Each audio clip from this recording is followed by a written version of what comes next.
The Time Machine by H.G. Wells, narrated by Paul Beauheart. About the book. Moving around in 3 dimensions is simple, but can people travel freely in the 4th dimension of time?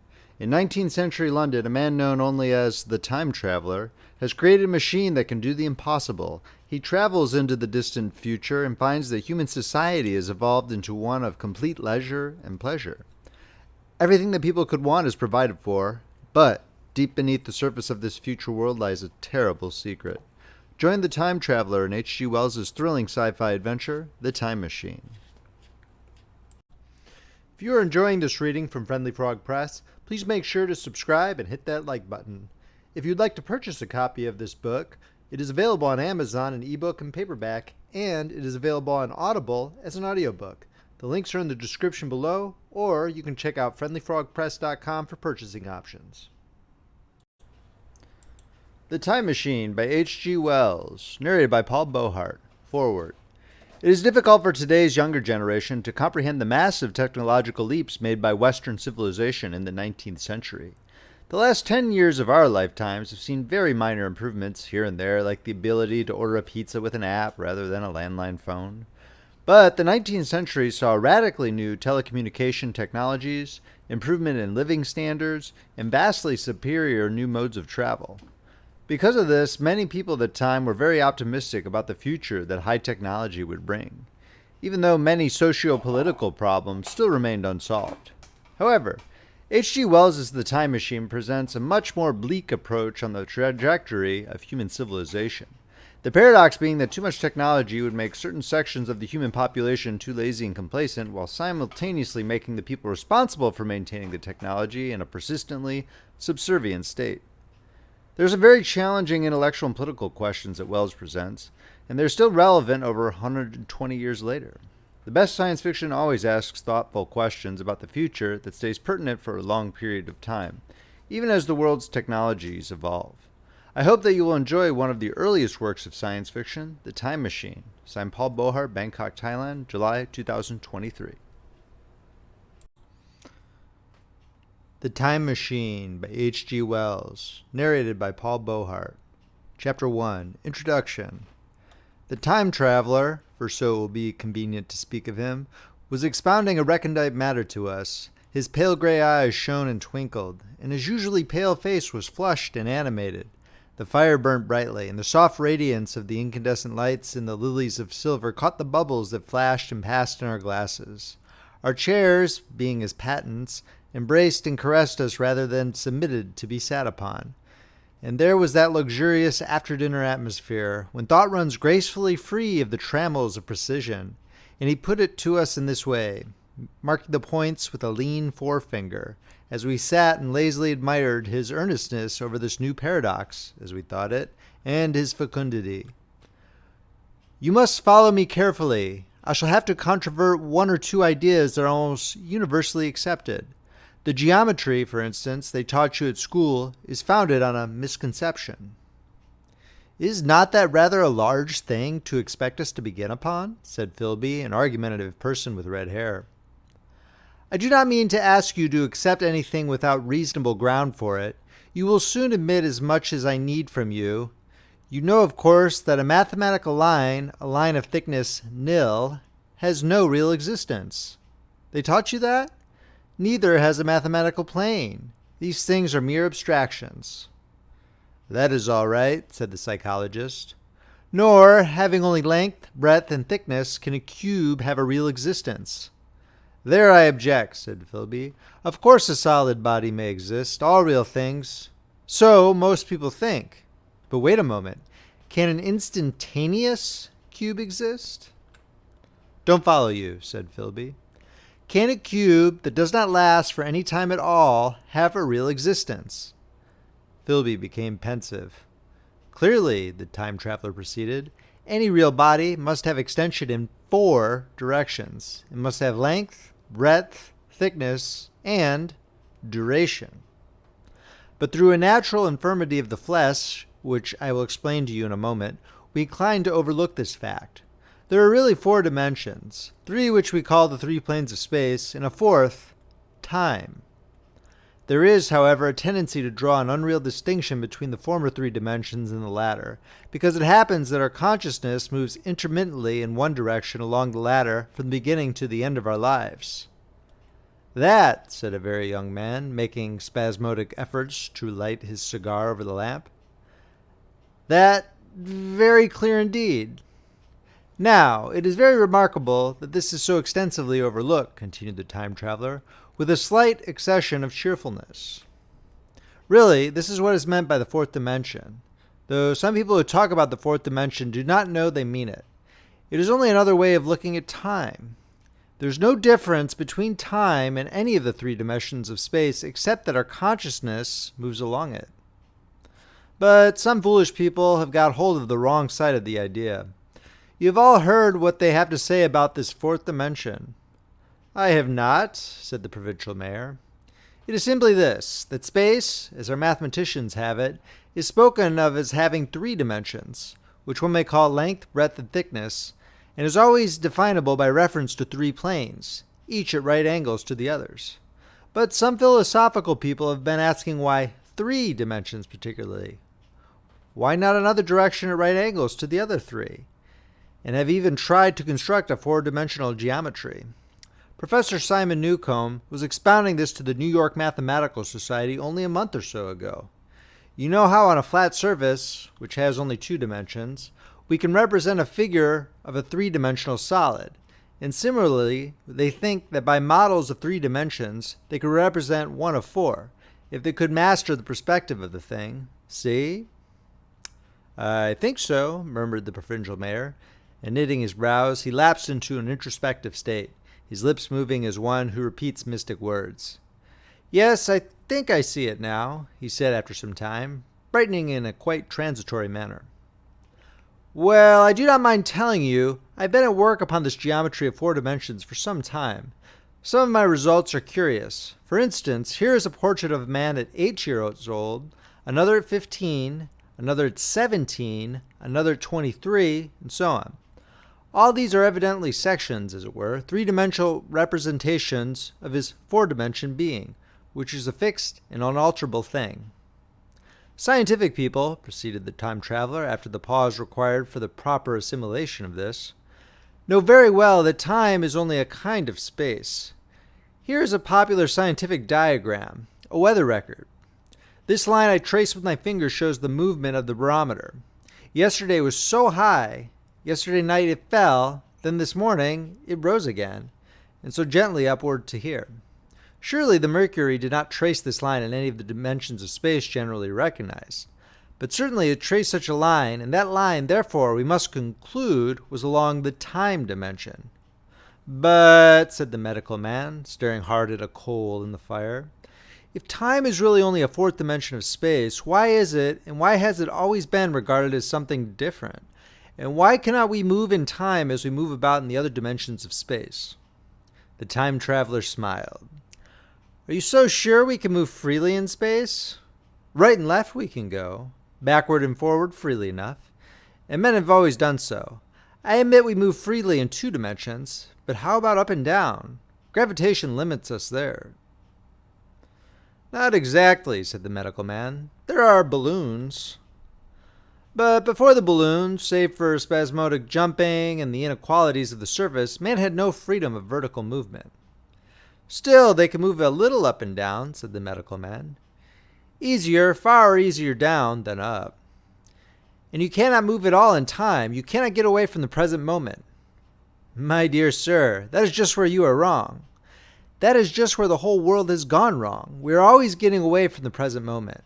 Our mental existences, which are immaterial and have no dimensions, are passing along the time dimension with a uniform velocity from the cradle to the grave, just as we should travel down if we began our existence 50 miles above the Earth's surface."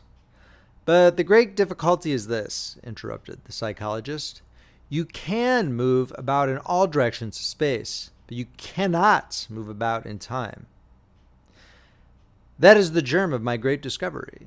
But you are wrong to say that we cannot move about in time. For instance, if I am recalling an incident very vividly, I go back to the instant of its occurrence. I become absent-minded, as you say. I jump back for a moment.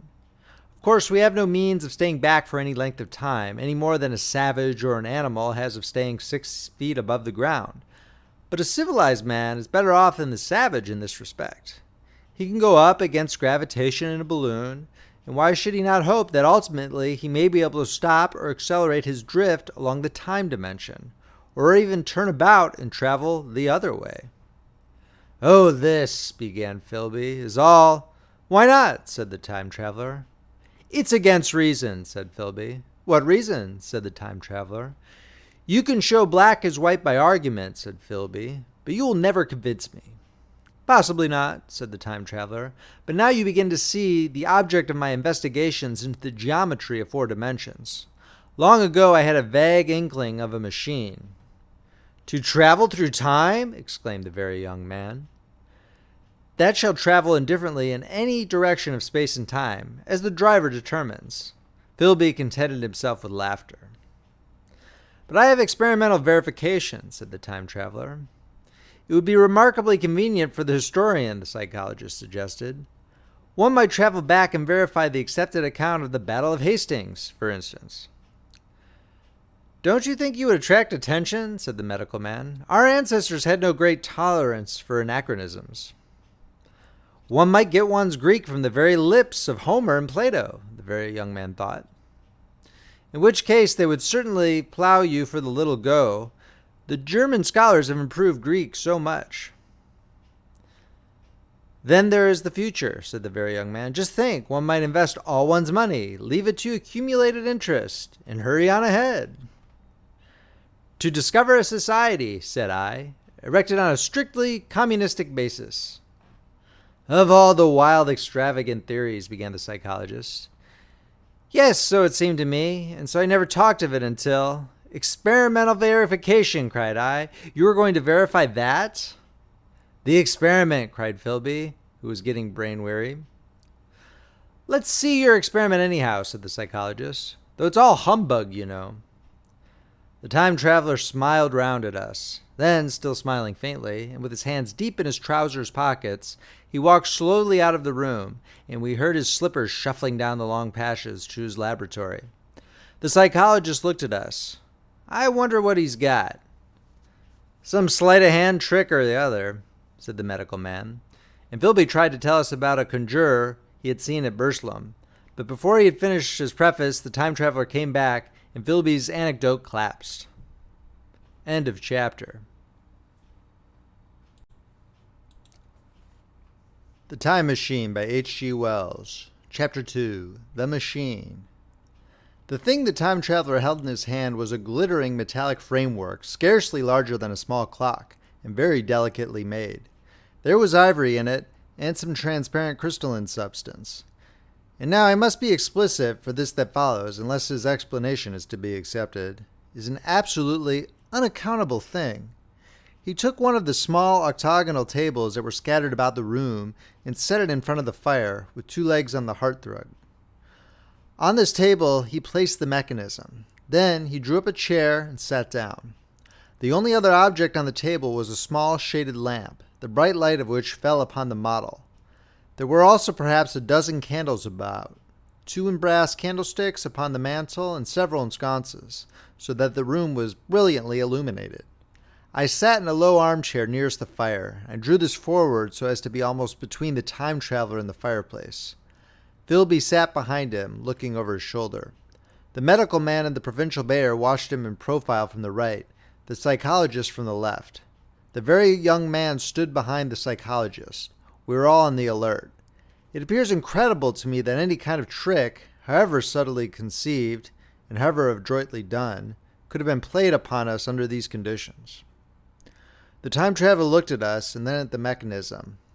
"Well," said the psychologist. "This little affair," said the time traveler, resting his elbows upon the table and pressing his hands together above the apparatus, "is only a model. It is my plan for a machine to travel through time. You will notice that it looks singularly askew, and that there is an odd twinkling appearance about this bar, as though it was in some way unreal." He pointed to the part with his finger. "Also, here is one little white lever, and here is another." The medical man got up out of his chair and peered into the thing. "It's beautifully made," he said. "It took 2 years to make," retorted the time traveler.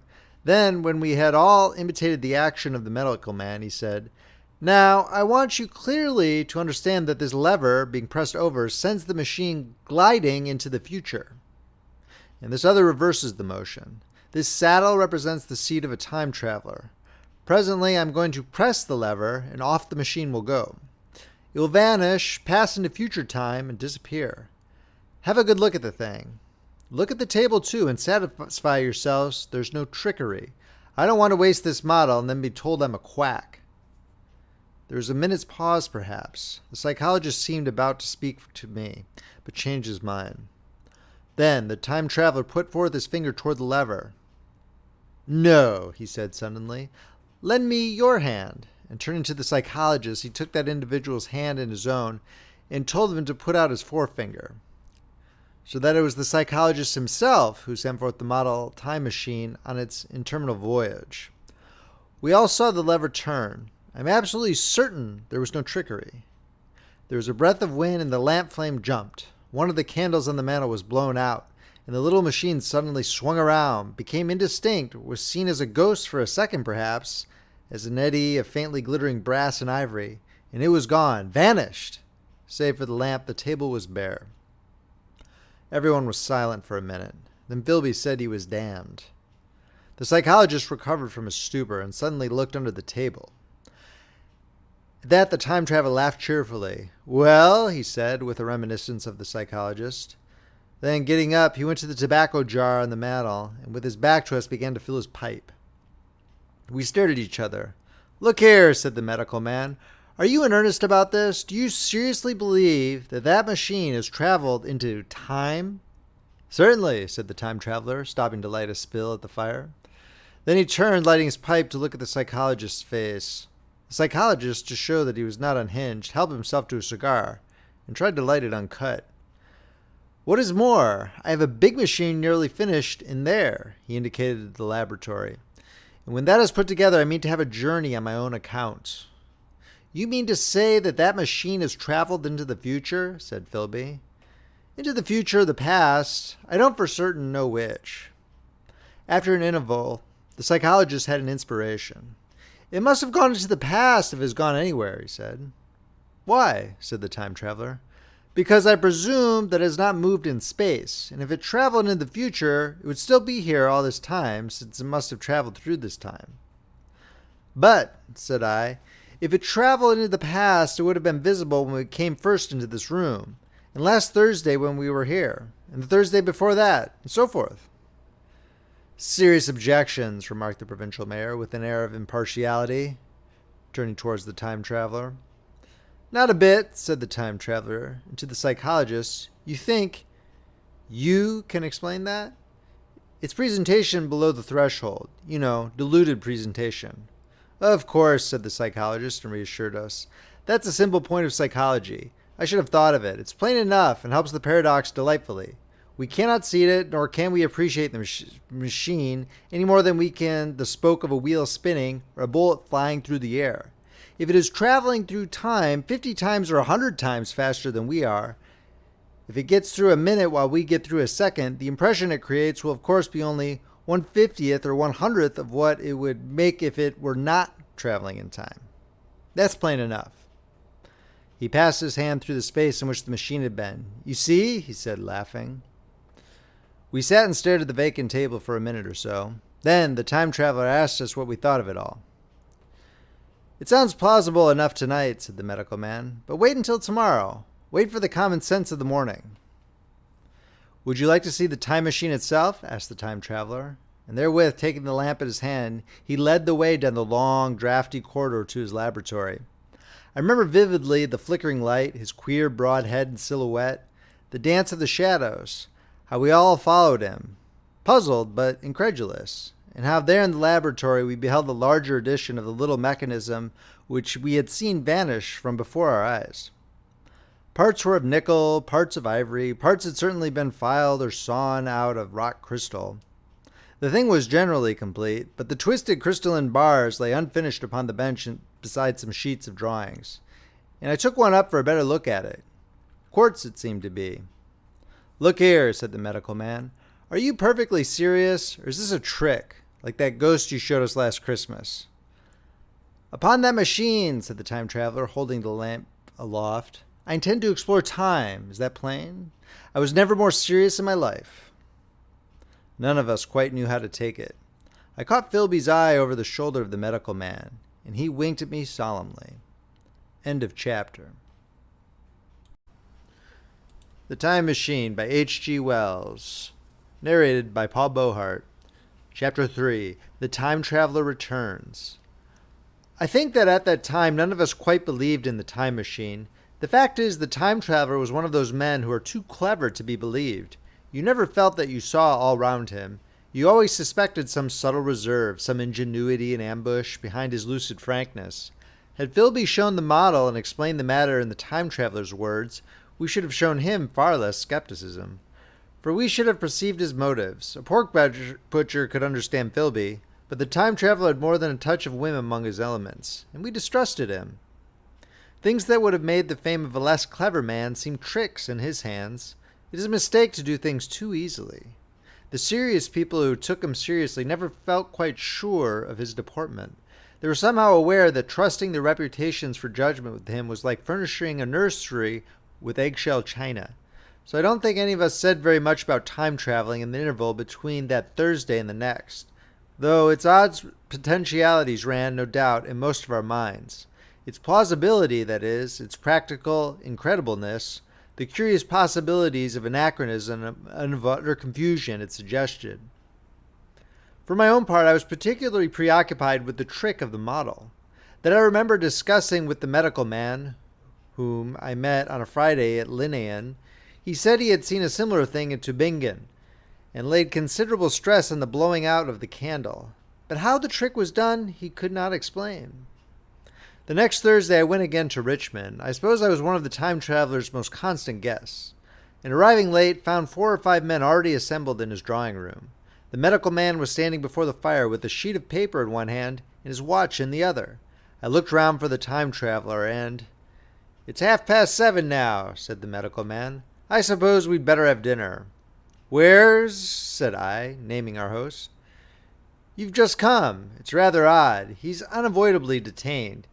He asked me in this note to lead off with dinner at 7 if he's not back. Says he'll explain when he comes." "It seems a pity to let the dinner spoil," said the editor of a well-known daily paper, and thereupon the doctor rang the bell. The psychologist was the only person besides the doctor and myself who had attended the previous dinner. The other men were blank, the editor aforementioned, a certain journalist, and another, a quiet, shy man with a beard, whom I did not know, and who, as far as my observation went, never opened his mouth all the evening. There was some speculation at the dinner table about the time traveler's absence, and I suggested time traveling in a half-jocular spirit. The editor wanted that explained to him, and the psychologist volunteered a wooden account of the ingenious paradox and trick we had witnessed the day week. He was in the midst of his exposition when the door from the corridor opened slowly and without noise. I was facing the door and saw it first. "Hello," I said, "at last." And the door opened wider, and the time traveler stood before us. I gave a cry of surprise. "Good heavens, man, what's the matter?" cried the medical man, who saw him next, and the whole tableful turned towards the door. He was in an amazing plight. His coat was dusty and dirty, and smeared with green down the sleeves, his hair disordered, and as it seemed to me, grayer, either with dust and dirt or because its color had actually faded. His face was ghastly pale. His chin had a brown cut on it, a cut half healed. His expression was haggard and drawn, as by intense suffering. For a moment he hesitated in the doorway, as if he had been dazzled by the light. Then he came into the room. He walked with just such a limp as I have seen in footsore tramps.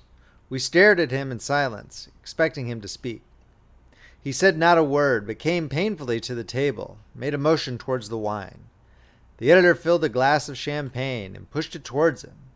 He drained it, and it seemed to do him good, for he looked round the table and the ghost of his old smile flickered across his face. "What on earth have you been up to, man?" said the doctor. The time traveler did not seem to hear. "Don't let me disturb you," he said, with a certain faltering articulation. "I'm all right." He stopped, held out his glass for more, and took it off at a draught. "That's good," he said. His eyes grew brighter, and a faint color came into his cheeks. His glance flickered over our faces with a certain dull approval, and then went round the warm and comfortable room. Then he spoke again, still as it were feeling his way among his words. "I'm going to wash and dress, and then I'll come down and explain things. Save me some of that mutton. I'm starving for a bit of meat." He looked across at the editor, who was a rare visitor, and hoped he was all right. The editor began a question. "Tell you presently," said the time traveler. "I'm funny. Be all right in a minute." He put down his glass and walked towards the staircase door. Again I remarked his lameness and the soft padding sound of his footfall, and standing up in my place I saw his feet as he went out. He had nothing on them but a pair of tattered, blood-stained socks. Then the door closed upon him. I had half a mind to follow till I remembered how he detested any fuss about himself. For a minute, perhaps, my mind was wool-gathering. Then, "Remarkable behavior of an eminent scientist," I heard the editor say, thinking after his wont in headlines, and this brought my attention back to the bright dinner table. "What's the game?" said the journalist. "Has he been doing the amateur cadger? I don't follow." I met the eye of the psychologist and read my own interpretation in his face. I thought of the time traveler limping painfully upstairs. I don't think anyone else had noticed his lameness. The first to recover completely from this surprise was the medical man, who rang the bell. The time traveler hated to have servants waiting at dinner for a hot plate.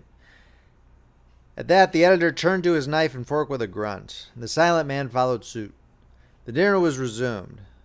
Conversation was exclamatory for a little while, with gaps of wonderment, and then the editor got fervent in his curiosity. "Does our friend eke out his modest income with a crossing? Or has he his Nebuchadnezzar phases?" he inquired. "I feel assured it's this business of the time machine," I said, and took up the psychologist's account of our previous meeting. The new guests were frankly incredulous. The editor raised objections. What was this time traveling? A man couldn't cover himself with dust by rolling in a paradox, could he? And then, as the idea came home to him, he resorted to caricature. Hadn't they any clothes brushes in the future? The journalist, too, would not believe at any price, and joined the editor in the easy work of heaping ridicule on the whole thing. They were both the new kind of journalist, very joyous, irreverent young men. "Our special correspondent the day after tomorrow reports," the journalist was saying, or rather shouting, when the time traveler came back. He was dressed in ordinary evening clothes, and nothing save his haggard look remained of the change that had startled me. "I say," said the editor hilariously, "these chaps here say you've been traveling into the middle of next week. Tell us all about little Roseberry, will you? What will you take for the lot?" The time traveler came to the place reserved to him without a word. He smiled quietly in his old way. "Where's my mutton?" he said. "What a treat it is to stick a fork into meat again." "Story!" cried the editor. "Story be damned," said the time traveler. "I want something to eat. I won't say a word until I get some peptone in my arteries." "Thanks. And the salt." "One word," said I. "Have you been time traveling?" "Yes," said the time traveler with his mouth full, nodding his head. "I'd give a shilling a line for a verbatim note," said the editor. The time traveler pushed his glass towards the silent man and rang it with his fingernail, at which the silent man, who had been staring at his face, started convulsively and poured him wine. The rest of the dinner was uncomfortable. For my own part, sudden questions kept on rising to my lips, and I dare say it was the shame with the others. The journalist tried to relieve the tension by telling anecdotes of Hetty Potter. The time traveler devoted his attention to his dinner and displayed the appetite of a tramp. The medical man smoked a cigarette and watched the time traveler through his eyelashes. The silent man seemed even more clumsy than usual and drank champagne with regularity and determination out of sheer nervousness. At last the time traveler pushed his plate away and looked round us. "I suppose I must apologize," he said. "I was simply starving. I've had a most amazing time." He reached out his hand for a cigar and cut the end. "But come into the smoking room. It's too long a story to tell over greasy plates." And ringing the bell in passing, he led the way into the adjoining room. "You've told Blank and Dash and Chose about the machine," he said to me, leaning back in his easy chair and naming the 3 new guests. But the thing's a mere paradox, said the editor. I can't argue tonight. I don't mind telling you the story, but I can't argue. I will, he went on, tell you the story of what has happened to me, if you like, but you must refrain from interruptions. I want to tell it badly. Most of it will sound like lying. So be it. It's true, every word of it all the same. I was in my laboratory at 4 o'clock, and since then, I've lived 8 days. Such days as no human being ever lived before. I'm nearly worn out, but I shan't sleep till I've told this thing over to you. Then I shall go to bed. But no interruptions. Is it agreed? Agreed, said the editor, and the rest of us echoed, agreed. And with that, the time traveler began his story as I have set it forth. He sat back in his chair at first and spoke like a wary man. Afterwards, he got more animated. In writing it down, I feel with only too much keenness the inadequacy of pen and ink, and above all, my own inadequacy to express its quality. You read, I will suppose, attentively enough, but you cannot see the speaker's white, sincere face in the bright circle of the little lamp, nor hear the intonation of his voice. You cannot know how his expression followed the turns of his story. Most of us hearers were in shadow, for the candles in the smoking room had not been lighted, and only the face of the journalist and the legs of the silent man from the knees downward were illuminated. At first we glanced, now and again, at each other. After a time, we ceased to do that, and looked only at the time traveler's face. End of chapter. The Time Machine by H.G. Wells. Narrated by Beauheart. Chapter 4, Time Traveling. I told some of you last Thursday of the principles of the time machine and showed you the actual thing itself, incomplete in the workshop. There it is now, a little travel-worn, truly, and one of the ivory bars is cracked and a brass rail bent, but the rest of it's sound enough. I expected to finish it on Friday, but on Friday, when the putting it together was nearly done, I found that one of the nickel bars was exactly 1 inch too short, and this I had to get remade, so that the thing was not complete until this morning. It was at 10 o'clock today that the first of all time machines began its career. I gave it a last tap, tried all the screws again, put one more drop of oil on the quartz rod, and sat myself in the saddle. I suppose a suicide who holds a pistol to his skull feels much the same wonder at what will come next as I felt then. I took the starting lever in one hand and the stopping one in the other, pressed the first and almost immediately the second. I seemed to reel. I felt a nightmare sensation of falling, and looking round I saw the laboratory exactly as before. Had anything happened? For a moment I suspected that my intellect had tricked me. Then I noted the clock. A moment before, as it seemed, it had stood at a minute or so past 10. Now it was nearly 3:30. I drew a breath, set my teeth, gripped the starting lever with both hands, and went off with a thud. The laboratory got hazy and went dark. Mrs. Watchett came in and walked, apparently without seeing me, towards the garden door. I suppose it took her a minute or so to traverse the place, but to me she seems to shoot across the room like a rocket. I pressed the lever over to its extreme position. The night came like the turning out of a lamp, and in another moment came tomorrow. The laboratory grew faint and hazy, then fainter and even fainter. Tomorrow night came black, then day again, night again, day again, faster and faster still. An eddying murmur filled my ears, and a strange dumb confusedness descended on my mind. I am afraid I cannot convey the peculiar sensations of time traveling. They are excessively unpleasant. There's a feeling exactly like that one has upon a switchback, of a helpless, headlong motion. I felt the same horrible anticipation, too, of an imminent smash, and I put on pace. Night followed day like the flapping of a black wing. The dim suggestion of the laboratory seemed presently to fall away from me, and I saw the sun hopping swiftly across the sky, leaping at every minute, and every minute marking a day. I suppose the laboratory had been destroyed, and I had come into the open air. I had a dim impression of scaffolding, but I was already going too fast to be conscious of any moving things. The slowest snail that ever crawled dashed by too fast for me. The twinkling succession of darkness and light was excessively painful to the eye. Then, in the intermittent darknesses, I saw the moon spinning swiftly through her quarters from new to full, and had a faint glimpse of the circling stars. Presently, as I went on, still gaining velocity, the palpitation of night and day merged into one continuous grayness. The sky took on a wonderful deepness of blue, a splendid luminous color like that of early twilight. The jerking sun became a streak of fire, a brilliant arch in space, the moon a fainter fluctuating band. And I could see nothing of the stars, save now and then a brighter circle flickering in the blue. The landscape was misty and vague. I was still on the hillside upon which this house now stands, and the shoulder rose above me gray and dim. I saw trees growing and changing like puffs of vapor, now brown, now green. They grew, spread, shivered, and passed away. I saw huge buildings rise up faint and fair, pass like dreams. The whole surface of the earth seemed changed, melting and flowing under my eyes. The little hands upon the dials that registered my speed raced round faster and faster. Presently I noted that the sunbelt swayed up and down, from solstice to solstice. In a minute or less, and that consequently my pace was over a year a minute. In minute by minute the white snow flashed across the world and vanished. It was followed by the bright, brief green of spring. The unpleasant sensations of the start were less poignant now. They merged at last into a kind of hysterical exhilaration.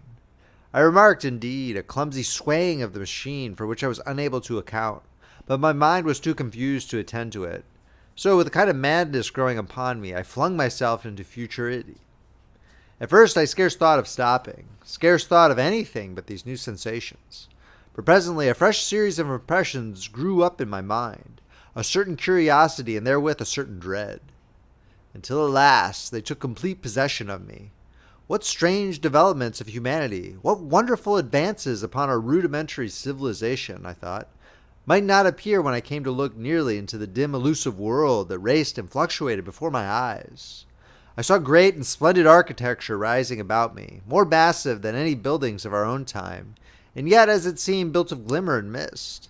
I saw a richer green flow up the hillside and remain there, without any wintry intermission. Even though the veil of my confusion, the earth seemed very fair, and so my mind came round to the business of stopping. The peculiar risk lay in the possibility of my finding some substance in the space which I, or the machine, occupied. So long as I traveled at a high velocity through time, this scarcely mattered. I was, so to speak, attenuated, was slipping like a vapor through the interstices of intervening substances. But to come to a stop involved the jamming of myself, molecule by molecule, into whatever lay in my way. Meant bringing my atoms into such intimate contact with those of the obstacle that a profound chemical reaction, possibly a far-reaching explosion, would result and blow myself and my apparatus out of all possible dimensions into the unknown. The possibility had occurred to me again and again while I was making the machine, but then I had cheerfully accepted it as an unavoidable risk, one of the risks a man has got to take. Now, the risk was inevitable. I no longer saw it in the same cheerful light. The fact is that, intensively, the absolute strangeness of everything, the sickly jarring and swaying of the machine above all, the feeling of prolonged falling, had absolutely upset my nerves. I told myself that I could never stop, and with a gust of petulance I resolved to stop forthwith. Like an impatient fool, I lugged over the lever. Incontinently, the thing went reeling over, and I was flung headlong through the air. There was the sound of a clap of thunder in my ears. I may have been stunned for a moment. A pitiless hail was hissing round me, and I was sitting on soft turf in front of the overset machine. Everything still seemed gray, but presently I remarked that the confusion in my ears was gone. I looked round me. I was on what seemed to be a little lawn, in a garden surrounded by rhododendron bushes, and I noticed that their mauve and purple blossoms were dropping in a shower under the beating of the hailstones. The rebounding, dancing hail hung in a little cloud over the machine and drove along the ground like smoke. In a moment I was wet to the skin. "Fine hospitality," said I, "to a man who has traveled innumerable years to see you." Presently I thought what a fool I was to get wet. I stood up and looked round me. A colossal figure, carved apparently in some white stone, loomed indistinctly beyond the rhododendrons through the hazy downpour. But all else of the world was invisible. My sensations would be hard to describe. As the column of hills grew thinner, I saw the white figure more distinctly. It was very large, for a silver birch tree touched his shoulder. It was of white marble and shaped something like a winged sphinx, but the wings, instead of being carried vertically at the sides, were spread so that it seemed to hover. The pedestal, it appeared to me, was of bronze and was thick with verdigris. It chanced that the face was towards me. The sightless eyes seemed to watch me. There was the faint shadow of a smile on the lips. It was greatly weather-worn, and that imparted an unpleasant suggestion of disease. I stood looking at it for a little space, half a minute perhaps, or half an hour. It seemed to advance and to recede as the hail drove before it denser or thinner. At last I tore my eyes from it for a moment, and saw that the hail curtain had worn threadbare, and that the sky was lightening with the promise of the sun. I looked up again at the crouching white shape, and the full temerity of my voyage came suddenly upon me. What might appear when that hazy curtain was altogether withdrawn? What might not have happened to men? What if cruelty had grown into a common passion? What if in this interval the race had lost its manliness, and had developed into something inhuman, unsympathetic, and overwhelmingly powerful? I might see some old-world savage animal, only the more dreadful and disgusting for our common likeness, a foul creature to be incontinently slain. Already I saw other vast shapes, huge buildings with intricate parapets and tall columns, with a wooded hillside dimly creeping in upon me through the lessening storm. I was seized with a panic fear. I turned frantically to the time machine and strove hard to readjust it. As I did so, the shafts of the sun smote through the thunderstorm. The great downpour was swept aside and vanished like the trailing garments of a ghost. Above me, in the intense blue of the summer sky, some faint brown shreds of cloud whirled into nothingness. The great buildings about me stood out clear and distinct, shining with the wet of the thunderstorm, and picked out in white by the unmelted hailstones piled along their courses. I felt naked in a strange world. I felt as perhaps a bird may feel in the clear air, knowing the hawk wings above and will swoop. My fear grew to a frenzy. I took a breathing space, set my teeth, and again grappled fiercely, wrist and knee, with the machine. It gave under my desperate onset and turned over. It struck my chin violently. One hand on the saddle, the other on the lever, I stood panting heavily, in attitude to mount again. But with this recovery of a prompt retreat, my courage recovered. I looked more curiously and less fearfully at this world of the remote future. In a circular opening, high up in the wall of the nearer house, I saw a group of figures clad in rich, soft robes. They had seen me, and their faces were directed towards me. Then I heard voices approaching me, coming through the bushes by the white Sphinx, where the heads and shoulders of men running. One of these emerged in a pathway leading straight to the little lawn upon which I stood with my machine. He was a slight creature, perhaps 4 feet high, clad in a purple tunic, girdled at the waist with a leather belt. Sandals or buskins, I could not clearly distinguish which, were on his feet. His legs were bare to the knees, and his head was bare. Noticing that, I noticed for the first time how warm the air was. He struck me as being a very beautiful and graceful creature, but indescribably frail. His flushed face reminded me of the more beautiful kind of consumptive, that hectic beauty of which we used to hear so much. At the sight of him, I suddenly regained confidence. I took my hands from the machine. End of chapter. The Time Machine by H.G. Wells, narrated by Paul Beauheart. Chapter 5. In the Golden Age. In another moment we were standing face to face, I and this fragile thing out of futurity. He came straight up to me and laughed into my eyes. The absence from his bearing of any sign of fear struck me at once. Then he turned to the 2 others who were following him and spoke to them in a strange and very sweet and liquid tongue. There were others coming, and presently a little group of perhaps 8 or 10 of these exquisite creatures were about me. One of them addressed me. It came into my head, oddly enough, that my voice was too harsh and deep for them. So I shook my head, and then, pointing to my ears, shook it again. He came a step forward, hesitated, and then touched my hand. Then I felt other soft little tentacles upon my back and shoulders. They wanted to make sure I was real. There was nothing in this at all alarming. Indeed, there was something in these pretty little people that inspired confidence, a graceful gentleness, a certain childlike ease. And besides, they looked so frail that I could fancy myself flinging the whole dozen of them about like ninepins. But I made a sudden motion to warn them when I saw their little pink hands feeling at the time machine. Happily then, when it was not too late, I thought of a danger I had hitherto forgotten. and reaching over the bars of the machine, I unscrewed the little levers that would set it in motion and put these in my pocket. Then I turned again to see what I could do in the way of communication. And then, looking more nearly into their features, I saw some further peculiarities in their Dresden china type of prettiness. Their hair, which was uniformly curly, came to a sharp end at the neck and cheek. There was not the faintest suggestion of it on the face, and their ears were singularly minute. The mouths were small, with bright red, rather thin lips, and the little chins ran to a point. The eyes were large and mild. And, this may seem egotism on my part, I fancied even that there was a certain lack of the interest I might have expected in them. They made no effort to communicate with me, but simply stood round me smiling and speaking in soft cooing noises to each other. I began the conversation. I pointed to the time machine and to myself. Then, hesitating for a moment how to express time, I pointed to the sun. And once a quaintly pretty little figure in checkered purple and white followed my gesture, and then astonished me by imitating the sound of thunder. For a moment I was staggered. Though the import of his gesture was plain enough, the question had come into my mind abruptly. Were these creatures fools? You may hardly understand how it took me. You see, I had always anticipated that the people of the year 800 and 2000 odd would be incredibly in front of us in knowledge, art, everything.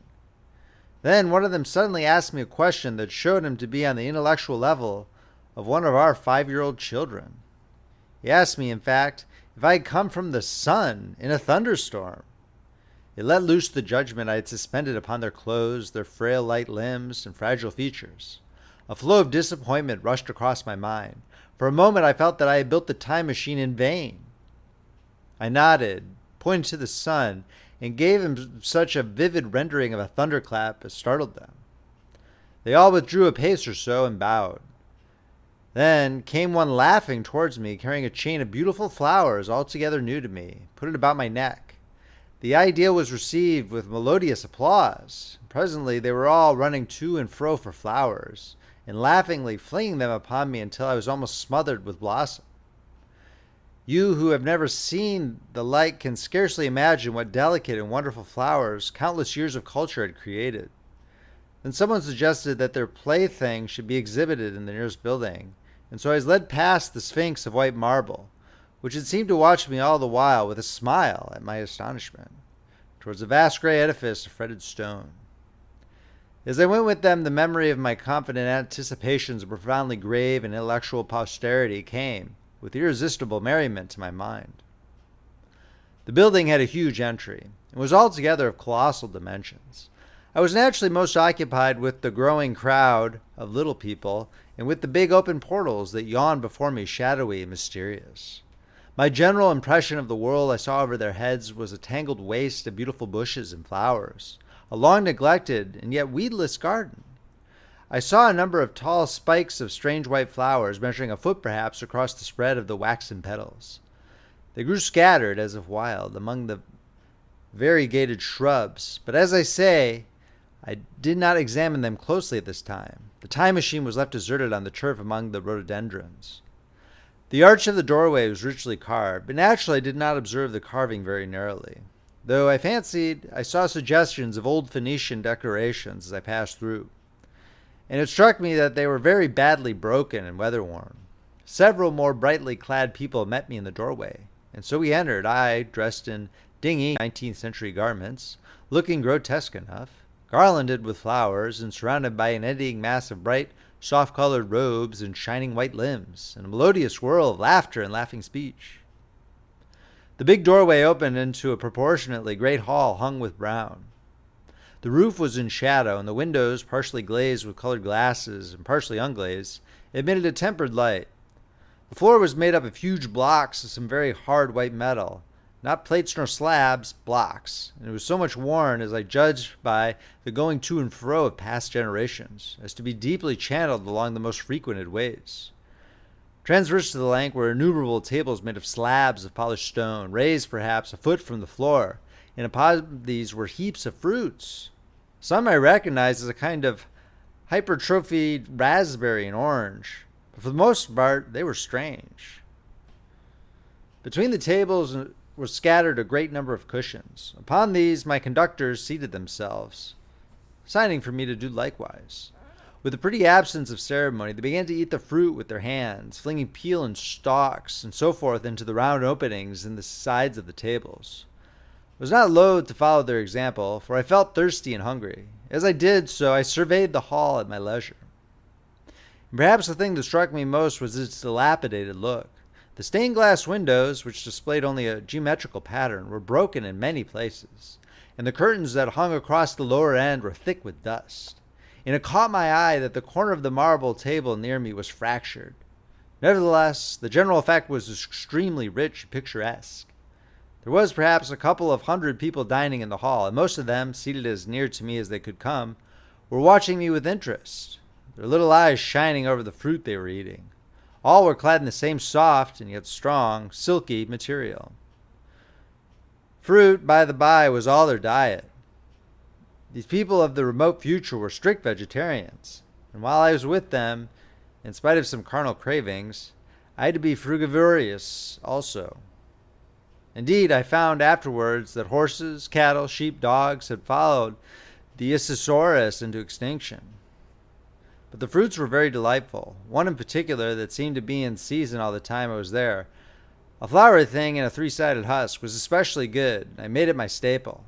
At first I was puzzled by all these strange fruits and by the strange flowers I saw, but later I began to perceive their import. However, I am telling you of my fruit dinner in the distant future now. So soon as my appetite was a little checked, I determined to make a resolute attempt to learn the speech of these new men of mine. Clearly that was the next thing to do. The fruit seemed a convenient thing to begin upon, and holding one of these up, I began a series of interrogative sounds and gestures. I had some considerable difficulty in conveying my meaning. At first my efforts met with a stare of surprise or an inextinguishable laughter, but presently a fair-haired little creature seemed to gasp my mention and repeated a name. They had to chatter and explain the business at great length to each other. My first attempts to make the exquisite little sounds of their language caused an immense amount of genuine, if uncivil, amusement. However, I felt like a schoolmaster amidst children and persisted, and presently I had a score of noun substantives at least at my command, and then I got to demonstrative pronouns, and even the verb to eat. But it was slow work, and the little people soon tired and wanted to get away from my interrogations, so I determined, rather of necessity, to let them give their lessons in little doses when they felt inclined. And very little doses I found they were before long, for I never met people more indolent or more easily fatigued. End of chapter. If you are enjoying this reading from Friendly Frog Press, please make sure to subscribe and hit that like button. If you'd like to purchase a copy of this book, it is available on Amazon in ebook and paperback, and it is available on Audible as an audiobook. The links are in the description below, or you can check out friendlyfrogpress.com for purchasing options. The Time Machine by H.G. Wells, narrated by Paul Beauheart. Chapter 6, The Sunset of Mankind. A queer thing I soon discovered about my little host, and that was their lack of interest. They would come to me with eager cries of astonishment, like children, but like children they would soon stop examining me and wander away after some other toy. The dinner and my conversational beginnings ended. I noted for the first time that almost all those who had surrounded me at first were gone. It is odd, too, how speedily I came to disregard these little people. I went out through the portal into the sunlit world again as soon as my hunger was satisfied. I was continually meeting more of these men of the future who would follow me a little distance, chatter and laugh about me, and, having smiled and gesticulated in a friendly way, leave me again to my own devices. The calm of evening was upon the world, and then I emerged from the great hall, and the scene was lit by the warm glow of the setting sun. At first things were very confusing. Everything was so entirely different from the world I had known, even the flowers. The big building I had left was situated on the slope of a broad river valley, but the Thames had shifted, perhaps a mile from its present position. I resolved to mount to the summit of a crest, perhaps a mile and a half away, from which I could get a wider view of this our planet in the year 802,701 AD. For that, I should explain, was the date the little dials of my machine recorded. As I walked, I was watching for every impression that could possibly help to explain the condition of ruinous splendor which I found the world. For ruinous it was. A little way up the hill, for instance, was a great heap of granite bound together by masses of aluminum. A vast labyrinth of precipitous walls and crumbled heaps, amidst which were thick heaps of very beautiful pagoda-like plants, nettles possibly, but wonderfully tinted with brown about the leaves and incapable of stinging. It was evidently that derelict remains of some vast structure. To what end built, I could not determine. It was here that I was destined, at a later date, to have a very strange experience, the first intimation of a still stranger discovery. But of that I will speak in its proper place. Looking round with a sudden thought from a terrace on which I rested for a while, I realized that there was no small houses to be seen. Apparently the single house, and possibly even the household, had vanished. Here and there among the greenery were palace-like buildings, but the house and the cottage, which formed such characteristic features of our own English landscape, had disappeared. Communism? Said I to myself, and on the heels of that came another thought. I looked at the half-dozen little figures that were following me. Then, in a flash, I perceived that all had the same form of costume, the same soft hairless visage, and the same girlish rotundity of limb. It may seem strange, perhaps, that I had not noticed this before, but everything was so strange. Now I saw the fact plainly enough. In costume, and in all the differences of texture and bearing that now mark off the sexes from each other, these people of the future were alike, and the children seemed to my eyes to be but the miniatures of their parents. I judged then that the children of that time were extremely precocious, physically at least, and I found afterwards abundant verification of my opinion. Seeing the ease and security in which these people were living, I felt that this close resemblance of the sexes was after all what one would expect, for the strength of a man and the softness of a woman, the institution of the family and the differentiation of occupations are mere militant necessities of an age of physical force. Where population is balanced and abundant, much childbearing becomes an evil rather than a blessing to the state. Where violence comes but rarely and offspring are secure, there is less necessity, indeed there is no necessity, for an efficient family. The specialization of the sexes with reference to their children's needs disappears. We see some beginnings of this even in our own time, and in this future age it was complete. This, I must remind you, was my speculation at the time. Later, I was to appreciate how far it fell short of the reality. While I was musing upon these things, my attention was attracted by a pretty little structure, like a well under a cupola. I thought in a transitory way of the oddness of wells still existing, and then resumed the thread of my speculations. There were no large buildings towards the top of the hill, and as my walking powers were evidently miraculous, I was presently left alone for the first time. With a strange sense of freedom and adventure, I pushed on up to the crest. There I found a seat of some yellow metal that I did not recognize, corroded in places with a kind of pinkish rust, and half smothered in soft moss. The armrests cast and filed into the resemblance of griffins' heads. I sat down on it, and I surveyed the broad view of our old world under the sunset of that long day. It was as sweet and fair a view as I had ever seen. The sun had already gone below the horizon, and the west was flaming gold, touched with some horizontal bars of purple and crimson. Below was the valley of the Thames, in which the river lay like a band of burnished steel. I've already spoken of the great palaces dotted about among the variegated greenery, some in ruins and some still occupied. Here and there rose a white or silvery figure in the waste garden of the earth. Here and there came the sharp vertical line of some cupola or obelisk. There were no hedges, no signs of proprietary rights, no evidences of agriculture. The whole earth had become a garden. So watching, I began to put my interpretation upon the things I had seen. And as it shaped itself to me that evening, my interpretation was something in this way. Afterwards, I found I got only a half-truth, or only a glimpse of one facet of the truth. It seemed to me that I had happened upon humanity upon the wane. The ruddy sunset set me thinking of the sunset of mankind. For the first time I began to realize an odd consequence of the social effort in which we are at present engaged. And yet, come to think, it is a logical consequence enough. Strength is the outcome of need. Security sets a premium on feebleness. The work of ameliorating the conditions of life, the true civilizing process that makes life more and more secure, had gone steadily on to a climax. One triumph of a united humanity over nature had followed another. Things that are now mere dreams had become projects deliberately put in hand and carried forward.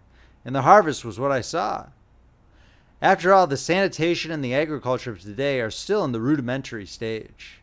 The science of our time has attacked but a little department of the field of human disease, but even so, it spreads its operations very steadily, persistently.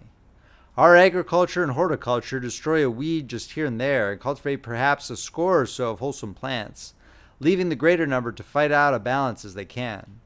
We improve our favorite plants and animals, and how few they are, gradually by selective breeding. Now a new and better peach, now a seedless grape, now a sweeter and larger flower, now a more convenient breed of cattle. We improve them gradually because our ideals are vague and tentative, and our knowledge is very limited because nature too is shy and slow in our clumsy hands. Someday all this will be better organized, and still better. That is the drift of the current in spite of the eddies. The whole world will be intelligent, educated, and cooperating. Things will move faster and faster towards the subjugation of nature. In the end, wisely and carefully, we shall readjust the balance of animal and vegetable life to suit our human needs. This adjustment, I say, must have been done, and done well, done indeed for all time, in the space of time across which my machine had leapt. The air was free from gnats, the earth from weeds or fungi. Everywhere were fruits and sweets and delightful flowers. Brilliant butterflies flew hither and thither. The ideal of preventive medicine was attained. Diseases had been stamped out. I saw no evidence of any contagious diseases during all my stay. And I shall have to tell you later that even the process of putrefaction and decay had been profoundly affected by these changes. Social triumphs, too, had been affected. I saw mankind housed in splendid shelters, gloriously clothed, and as yet I had found them engaged in no toil. There were no signs of struggle, neither social nor economical struggle. The shop, the advertisement, traffic, all that commerce which constituted the body of our world was gone. It was natural on that golden evening that I should jump at the idea of a social paradise. The difficulty of increasing population had been met, I guess, and population had ceased to increase. But with this change in condition comes inevitably adaptations to the change. What, unless biological science is a mass of errors, is the cause of human intelligence and vigor? Hardship and freedom, conditions under which the active, strong, and subtle survive and the weaker go to the wall. Conditions that put a premium upon the loyal alliance of capable men, upon self-restraint, patience, and decision. In the institution of the family, and the emotions that arise therein, the fierce jealousy, the tenderness for offspring, parental self-devotion, all found their justification and support in the imminent dangers of the young. Now, where are these imminent dangers? There's a sentiment arising, and it will grow, against connubial jealousy, against fierce maternity, against passion of all sorts. Unnecessary things now, things that make us uncomfortable, savage survivals, discords in a refined and pleasant life. I thought of the physical slightness of the people, their lack of intelligence, and those big abundant ruins, and it strengthened my belief in a perfect conquest of nature. For after the battle becomes quiet, humanity had been strong, energetic, and intelligent, and used all its abundant vitality to alter the conditions under which it lived. And now came the reaction of the altered conditions. Under the new conditions of perfect comfort and security, that restless energy, that with us is strength, would become weakness. Even in our own time, certain tendencies and desires, once necessary to survival, are a constant source of failure. Physical courage and the love of battle, for instance, are no great help, may even be hindrances to a civilized man. And in a state of physical balance and security, power, intellectual as well as physical, would be out of place. For countless years I judged there had been no danger of war or solitary violence, no danger from wild beasts, no wasting disease to require strength of constitution, no need of toil. For such a life, what we should call the weak are as well equipped as the strong, are indeed no longer weak, Better equipped indeed they are, for the strong would be fretted by an energy for which there was no outlet. No doubt the exquisite beauty of the buildings I saw was the outcome of the last surgings of the now purposeless energy of mankind before it settled down into perfect harmony with the conditions under which it lived. The flourish of that triumph which began the last great peace. This has ever been the fate of energy and security. It takes to art and to eroticism. And then came languor and decay. Even this artistic impetus would at last die away, had almost died in the time I saw. To adorn themselves with flowers, to dance, to sing in the sunlight, so much was left of the artistic spirit and no more. Even that would fade in the end into a contented inactivity. We were kept keen on the grindstone of pain and necessity, and it seemed to me that here was that hateful grindstone broken at last. As I stood there in the gathering dark, I thought that in this simple explanation I had mastered the problem of the world, mastered the whole secret of these delicious people. Possibly the checks they had devised for the increase of population had succeeded too well, and the numbers had rather diminished than kept stationary. That would account for the abandoned ruins. Very simple was my explanation, plausible enough, as most wrong theories are. End of chapter. The Time Machine by H.G. Wells. Narrated by Paul Beauheart. Chapter 7. A Sudden Shock. As I stood there musing over this too perfect triumph of man, the full moon, yellow and gibbous, came up out of an overflow of silver light in the northeast. The bright little figures ceased to move about below. A noiseless owl flitted by, and I shivered with the chill of the night. I determined to descend and find where I could sleep. I looked for the building I knew. Then my eye traveled along to the figure of the white Sphinx upon the pedestal of bronze, growing distinct as the light of the rising moon grew brighter. I could see the silver birch against it. There was the tangle of rhododendron bushes, black in the pale light, and there was the little lawn. I looked at the lawn again. A queer doubt chilled my complacency. No, said I stoutly to myself. That was not the lawn, but it was the lawn. For the light, wet, leprous face of the Sphinx was towards it. Can you imagine what I felt as this conviction came home to me? But you cannot. The time machine was gone. At once, like a lash across the face, came the possibility of losing my own age, being left helpless in this strange new world. The bare thought of it was an actual physical sensation. I could feel it grip me at the throat and stop my breathing. In another moment I was in a passion of fear and running with great leaping strides down the slope. Once I fell headlong and cut my face. I lost no time in staunching the blood, but jumped up and ran on, with a warm trickle down my cheek and chin. All the time I ran I was saying to myself, "They have moved it a little, pushed it under the bushes out of the way." Nevertheless, I ran with all my might, all the time with the certainty that sometimes comes with excessive dread. I knew that such assurance was folly, knew instinctively that the machine was removed out of my reach. My breath came with pain. I suppose I covered the whole distance from the hill crest to the little lawn, 2 miles perhaps, in 10 minutes. And I am not a young man.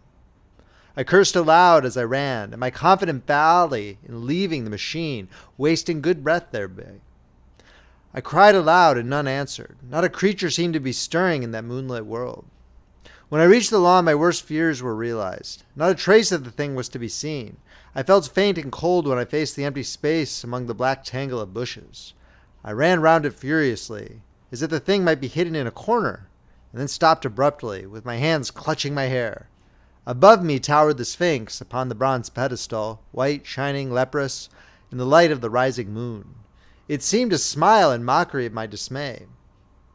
I might have consoled myself by imagining the little people had put the mechanism in some shelter for me, and I now felt assured of their physical and intellectual inadequacy. This is what dismayed me. The sense of some hitherto unsuspected power, through whose intervention my invention had vanished. Yet for one thing I felt assured, unless some other age produced its exact duplicate, the machine could not have moved in time. The attachment of the levers, I will show you the method later, prevented anyone from tampering with it in that way where they were moved. It had moved and was hid only in space. But then, where could it be? I think I must have had a kind of frenzy. I remember running violently in and out among the moonlit bushes all around the Sphinx, and startling some white animal that, in the dim light, I took for a small deer. I remember too, late that night, beating the bushes with my clenched fist until my knuckles were gashed and bleeding from the broken twigs. Then, sobbing and raving in my anguish of mind, I went down to the great building of stone. The big hall was dark, silent, and deserted. I slipped on the uneven floor and fell over one of the malachite tables, almost breaking my shin. I lit a match, went on past the dusty curtains, of which I have told you. There I found a second great hall covered with cushions, upon which, perhaps, a score or so of the little people were sleeping. I have no doubt they found my second appearance strange enough, coming suddenly out of the quiet darkness with inarticulate noises and the splutter and flare of a match. For they had forgotten about matches. "Where is my time machine?" I began, bawling like an angry child, laying hands upon them and shaking them up together. It must have been very queer to them. Some laughed. Most of them looked sorely frightened. When I saw them standing round me, it came into my head that I was doing as foolish a thing as it was possible for me to do under the circumstances, in trying to revive the sensation of fear. For, reasoning from their daylight behavior, I thought that fear must be forgotten. Abruptly, I dashed down the match, and knocking one of the people over my course, went blundering across the big dining hall again, out under the moonlight. I heard cries of terror and their little feet running and stumbling this way and that. I do not remember all I did as the moon crept up the sky. I suppose it was the unexpected nature of my loss that maddened me. I felt hopelessly cut off from my own kind, a strange animal in an unknown world. I must have raved to and fro, screaming and crying upon God and fate. I have a memory of horrible fatigue as the long night of despair wore away, of looking in this impossible place and that, of groping among moonlit ruins and touching strange creatures in the black shadows. At last, of lying on the ground near the Sphinx and weeping with absolute wretchedness, even anger at the folly of leaving the machine having leaked away with my strength. I had nothing left but misery. Then I slept. And then I woke again. It was full day, and a couple of sparrows were hopping around me on the turf within reach of my arm. I sat up in the freshness of the morning, trying to remember how I had got there, and why I had such a profound sense of desertion and despair. Then things came clear in my mind. With the plain, reasonable daylight, I could look my circumstances fairly in the face. I saw the wild folly of my frenzy overnight, and I could reason with myself. "Suppose the worst," I said. "Suppose the machine altogether lost, perhaps destroyed.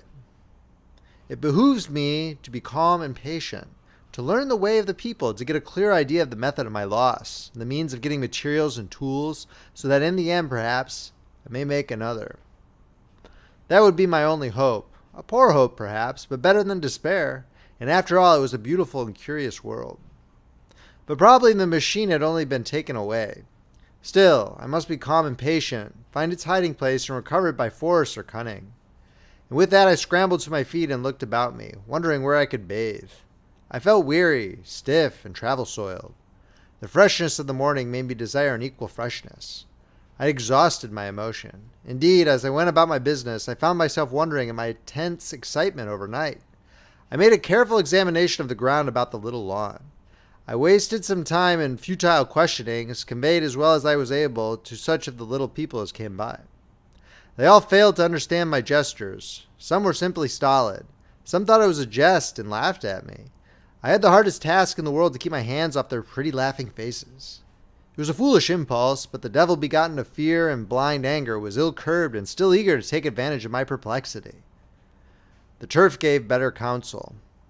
I found a groove ripped in it, about midway between the pedestal of the Sphinx and the marks of my feet, where, on arrival, I had struggled with the overturned machine. There were other signs of removal about, with queer narrow footprints like those I could imagine made by a sloth.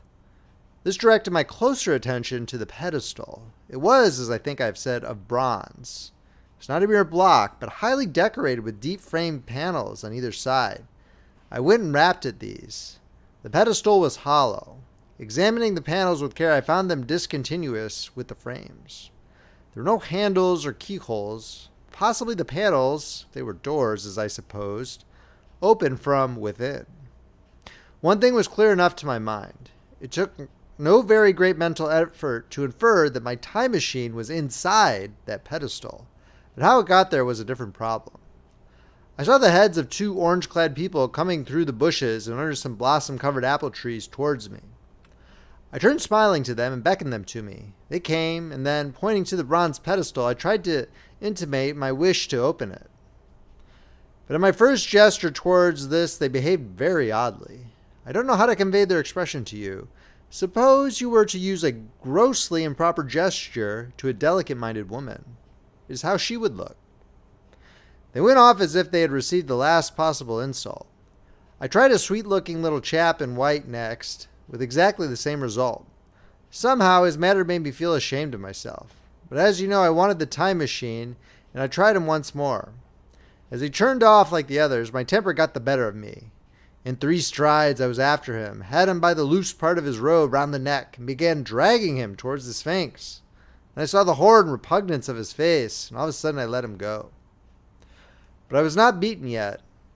I banged with my fist at the bronze panels. I thought I heard something stir inside. To be explicit, I thought I heard a sound like a chuckle, but I must have been mistaken. Then I got a big pebble from the river and came and hammered till I'd flattened a coil in the decorations, and the verdigris came off in powdery flakes.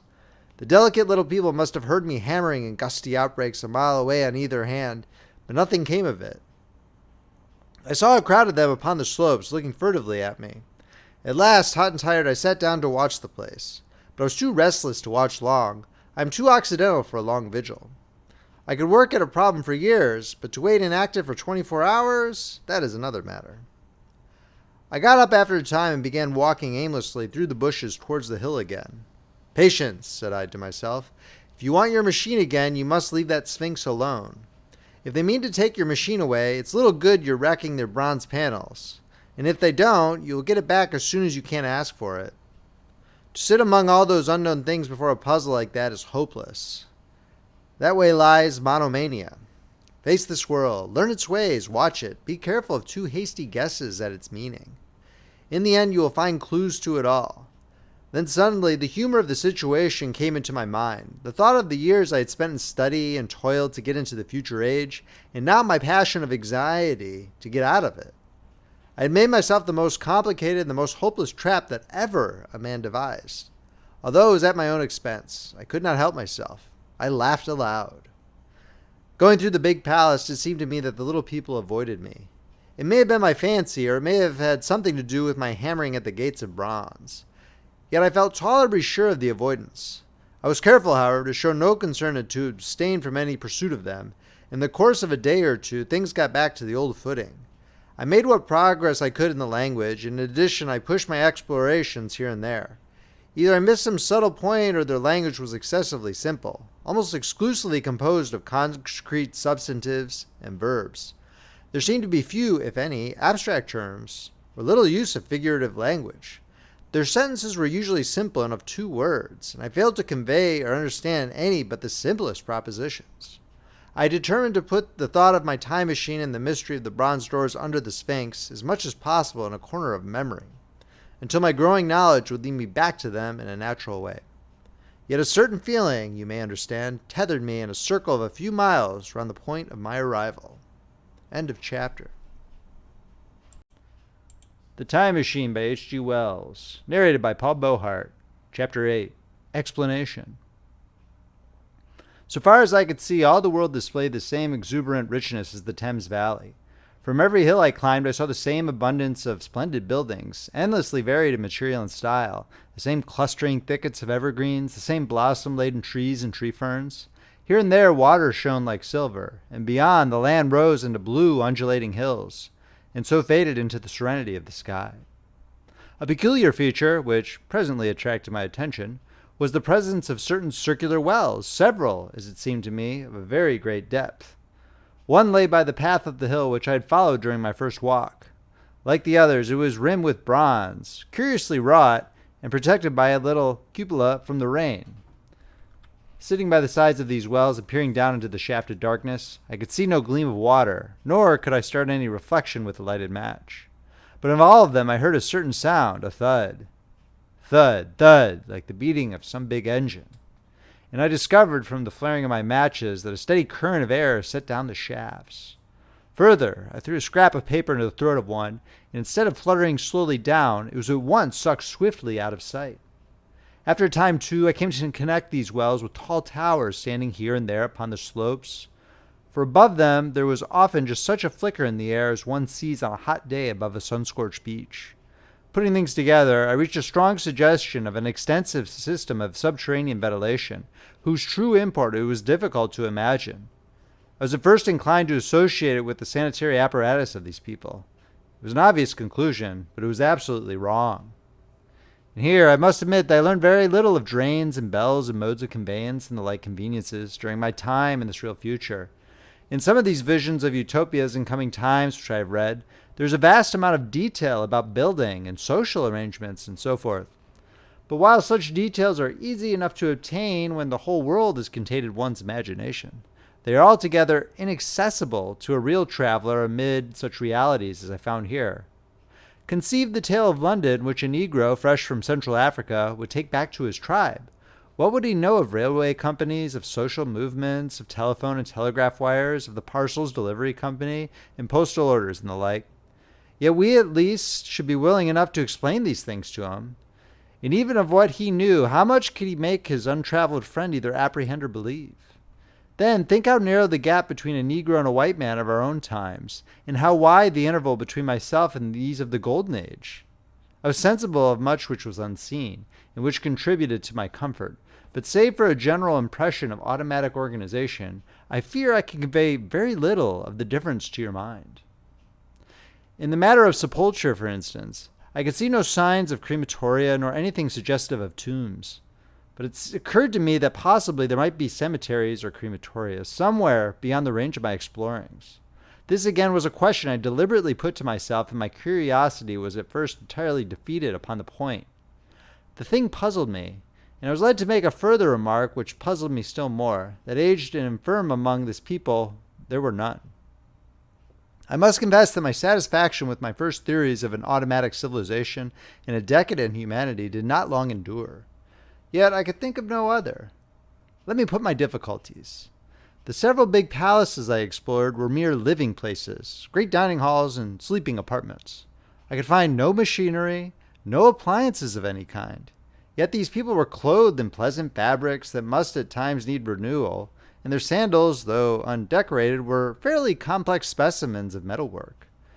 Somehow such things must be made, and the little people displayed no vestige of a creative tendency. There were no shops, no workshops, no sign of importations among them. They spent all their time in playing gently and bathing in the river and making love in a half-playful fashion and eating fruit and sleeping. I could not see how things were kept going. Then again, about the time machine, something, I knew not what, had taken it into the hollow pedestal of the white Sphinx. Why? For the life of me, I could not imagine. Those waterless wells, too, those flickering pillars. I felt I lacked a clue. I felt, how shall I put it? Suppose you found an inscription with sentences here and there in excellent plain English, interpolated therewith, others made up of words, letters even, absolutely unknown to you. Well, on the third day of my visit, that was how the world of 800 and 2701 presented itself to me. That day, too, I made a friend, of a sort. It happened that, as I was watching some of the little people bathing in a shallow, one of them was seized with cramp and began drifting downstream. The main current ran rather swiftly, but not too strongly for even a moderate swimmer. It will give you an idea, therefore, of the strange deficiency in these creatures, when I tell you that none made the slightest attempt to rescue the weakly crying little thing which was drowning before their eyes. When I realized this, I hurriedly slipped off my clothes, and wading in at a point lower down, I caught the poor mite and drew her safe to land. A little rubbing of the limbs soon brought her round, and I had the satisfaction of seeing she was all right before I left her. I got to such a low estimate of her kind that I did not expect any gratitude from her, and that, however, I was wrong. This happened in the morning. In the afternoon, I met my little woman, as I believe it was, as I was returning towards my center from an exploration, and she received me with cries of delight and presented me with a big garland of flowers, evidently made for me and me alone. The thing took my imagination. Very possibly I had been feeling desolate. At any rate, I did my best to display my appreciation of the gift.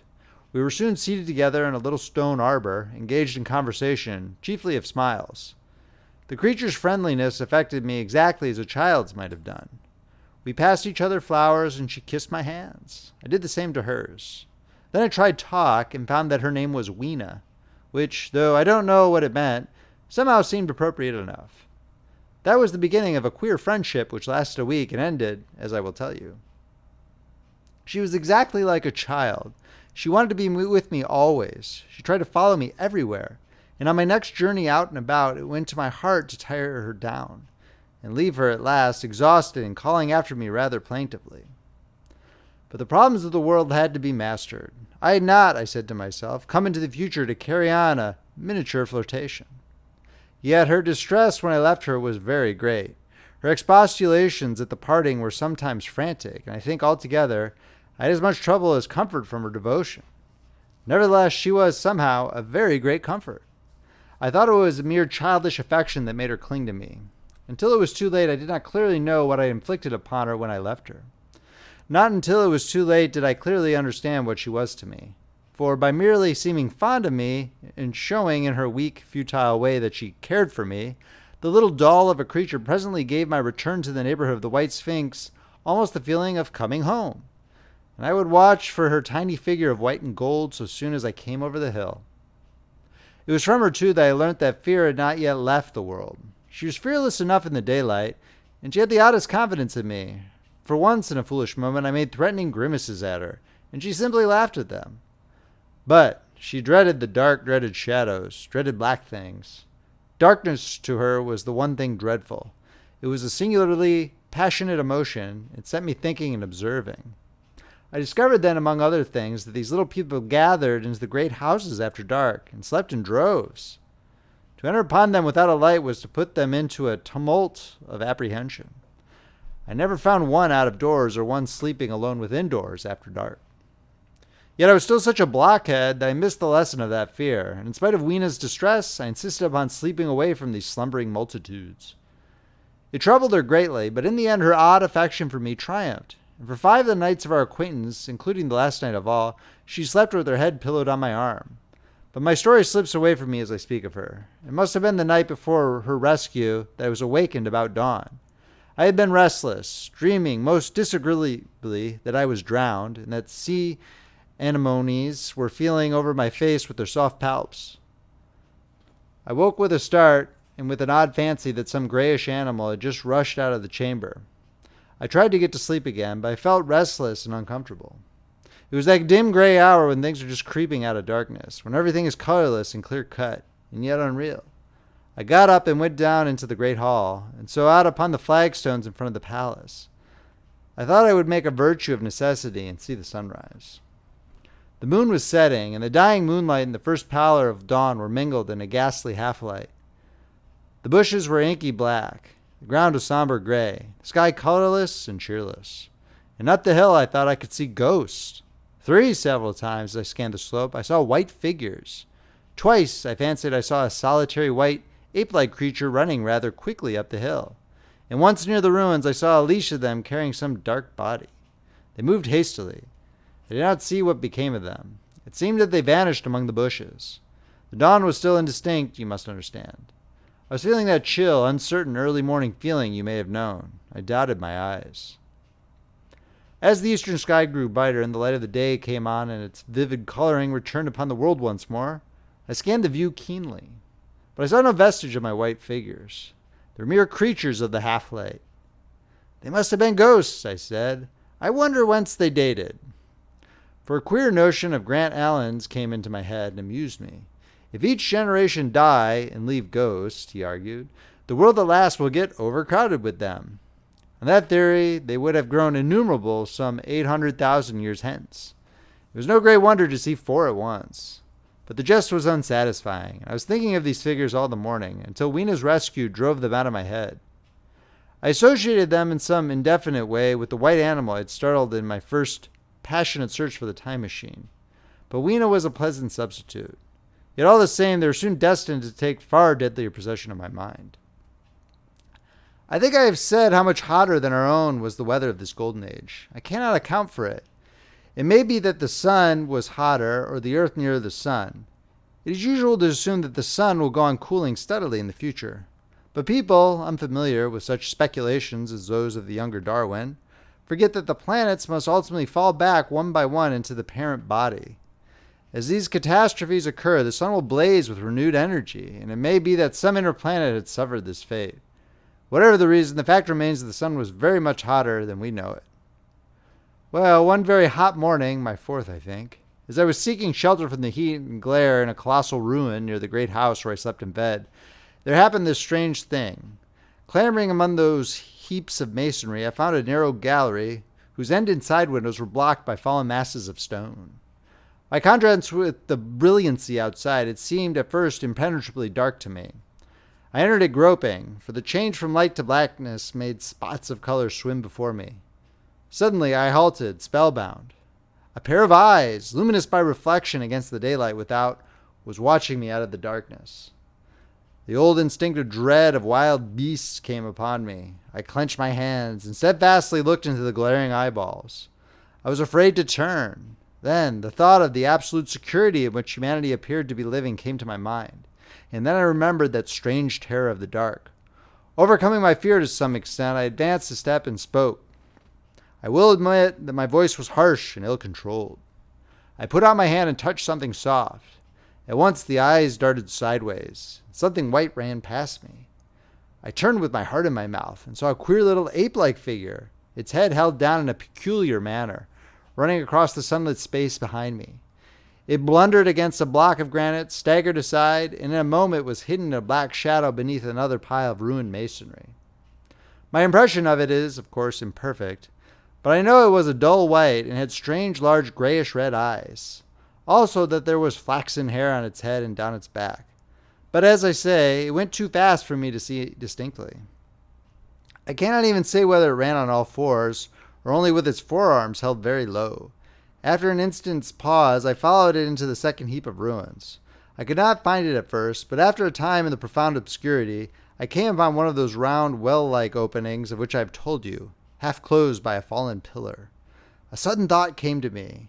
Could this thing have vanished down the shaft? I lit a match, and looking down, I saw a small, white, moving creature with large, bright eyes which regarded me steadfastly as it retreated. It made me shudder. It was so like a human spider. It was clambering down the wall, and now I saw for the first time a number of metal foot and hand rests forming a kind of ladder down the shaft. Then the light burned my fingers and fell out of my hand, going out as it dropped. And when I lit another, the little monster had disappeared. I do not know how long I sat peering down that well. It was not for some time that I could succeed in persuading myself that the thing I had seen was human. But gradually the truth dawned on me that man had not remained one species, but had differentiated into two distinct animals.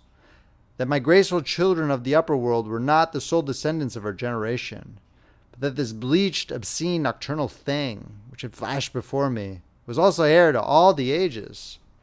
I thought of the flickering pillars and of my theory of an underground ventilation. I began to suspect their true import. And what, I wondered, was this lemur doing in my scheme of a perfectly balanced organization? How was it related to the indolent serenity of the beautiful overworlders?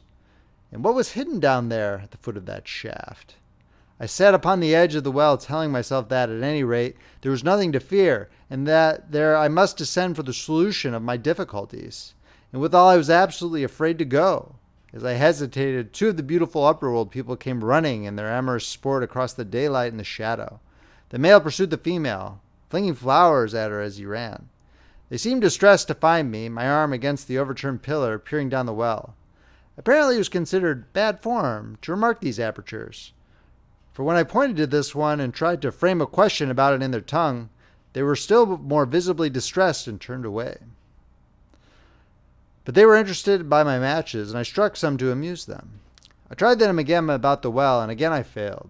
So presently I left them, meaning to go back to Weena and see what I could get from her. But my mind was already in revolution. My guesses and impressions were slipping and sliding to a new adjustment. I had now a clue to the import of these wells, to the ventilating towers, to the mystery of the ghost, to say nothing of a hint at the meeting of the bronze gates and the fate of the time machine. Very vaguely, there came a suggestion towards the solution of the economic problem that had puzzled me. Here was the new view. Plainly, the second species of man was subterranean. There were three circumstances in particular which made me think that its rare emergence above ground was the outcome of a long-continued underground habit. In the first place, there was the bleached look common to most animals that live largely in the dark. The white fish of the Kentucky caves, for instance. Then those large eyes, with that capacity for reflecting light, are common features of nocturnal things. Witness the owl and the cat. And last of all, that evident confusion in the sunshine, that hasty yet fumbling awkward flight towards dark shadow, and that peculiar carriage of the head while in the light, all reinforce the theory of an extreme sensitiveness of this retina. Beneath my feet, then, the earth must be tunneled enormously, and these tunnelings were the habitat of the new race. The presence of ventilating shafts and wells along the hill slopes, everywhere in fact, except along the river valley, showed how universal were its ramifications. What's so natural, then, as to assume that it was in this artificial underworld that such work as was necessary to the comfort of the daylight race was done? The notion was so plausible that I at once accepted it and went on to assume the how of this splitting of the human species. I dare say you will anticipate the shape of my theory, though for myself I very soon felt that it fell far short of the truth. At first, proceeding from the problems of our own age, it seemed clear as daylight to me that the gradual widening of the present merely temporary and social difference between the capitalist and the laborer was the key to the whole position. No doubt it will seem grotesque enough to you and wildly incredible, and yet even now there are existing circumstances to point that way. There is a tendency to utilize underground space for the less ornamental purposes of civilization. There is the Metropolitan Railway in London, for instance. There are new electric railways, there are subways, there are underground workrooms and restaurants, and they increase and multiply. Evidently, I thought this tendency had increased till industry had gradually lost its birthright in the sky. I mean that it had gone deeper and deeper into larger and ever larger underground factories, spending a still increasing amount of its time there until, in the end, even now, does not an East End worker live in such artificial conditions as practically to be cut off from the natural surface of the earth? Again, the exclusive tendency of richer people, due no doubt to the increasing refinement of their education and the widening gulf between them and the rude violence of the poor, is already leading to the closing, in their interests, of considerable portions of the surface of the land. About London, for instance, perhaps half the prettier country is shut in against intrusion. And the same widening gulf, which is due to the length and expense of the higher educational process and the increased facilities for and temptations toward refined habits on the part of the rich, will make that exchange between class and class, that promotion by intermarriage which at present retards the splitting of our species along lines of social stratification, less and less frequent. So in the end, above ground, you must have the haves, pursuing pleasure and comfort and beauty, and below ground, the have-nots, the workers getting continually adapted to the conditions of their labor. Once they were there, they would no doubt have to pay rent, and not a little of it, for the ventilation of their cupboards, and if they refused, they would starve or be suffocated for arrears. Such of them as were so constituted as to be miserable and rebellious would die, and in the end, the balance being permanent, the survivors would become as well adapted to the conditions of underground life and as happy in their way as the overworld people were to theirs. And as it seemed to me, the refined beauty and the etiolated pallor followed naturally enough. The great triumph of humanity I dreamed of took a different shape in my mind. It had been no such triumph of moral education and general cooperation as I had imagined. Instead, I saw a real aristocracy, armed with a perfected science and working to a logical conclusion, the industrial system of today. Its triumph had not been simply a triumph over nature, but a triumph over nature and the fellow man. This, I must warn you, was my theory at the time. I had no convenient cicerone in the pattern of the utopian books.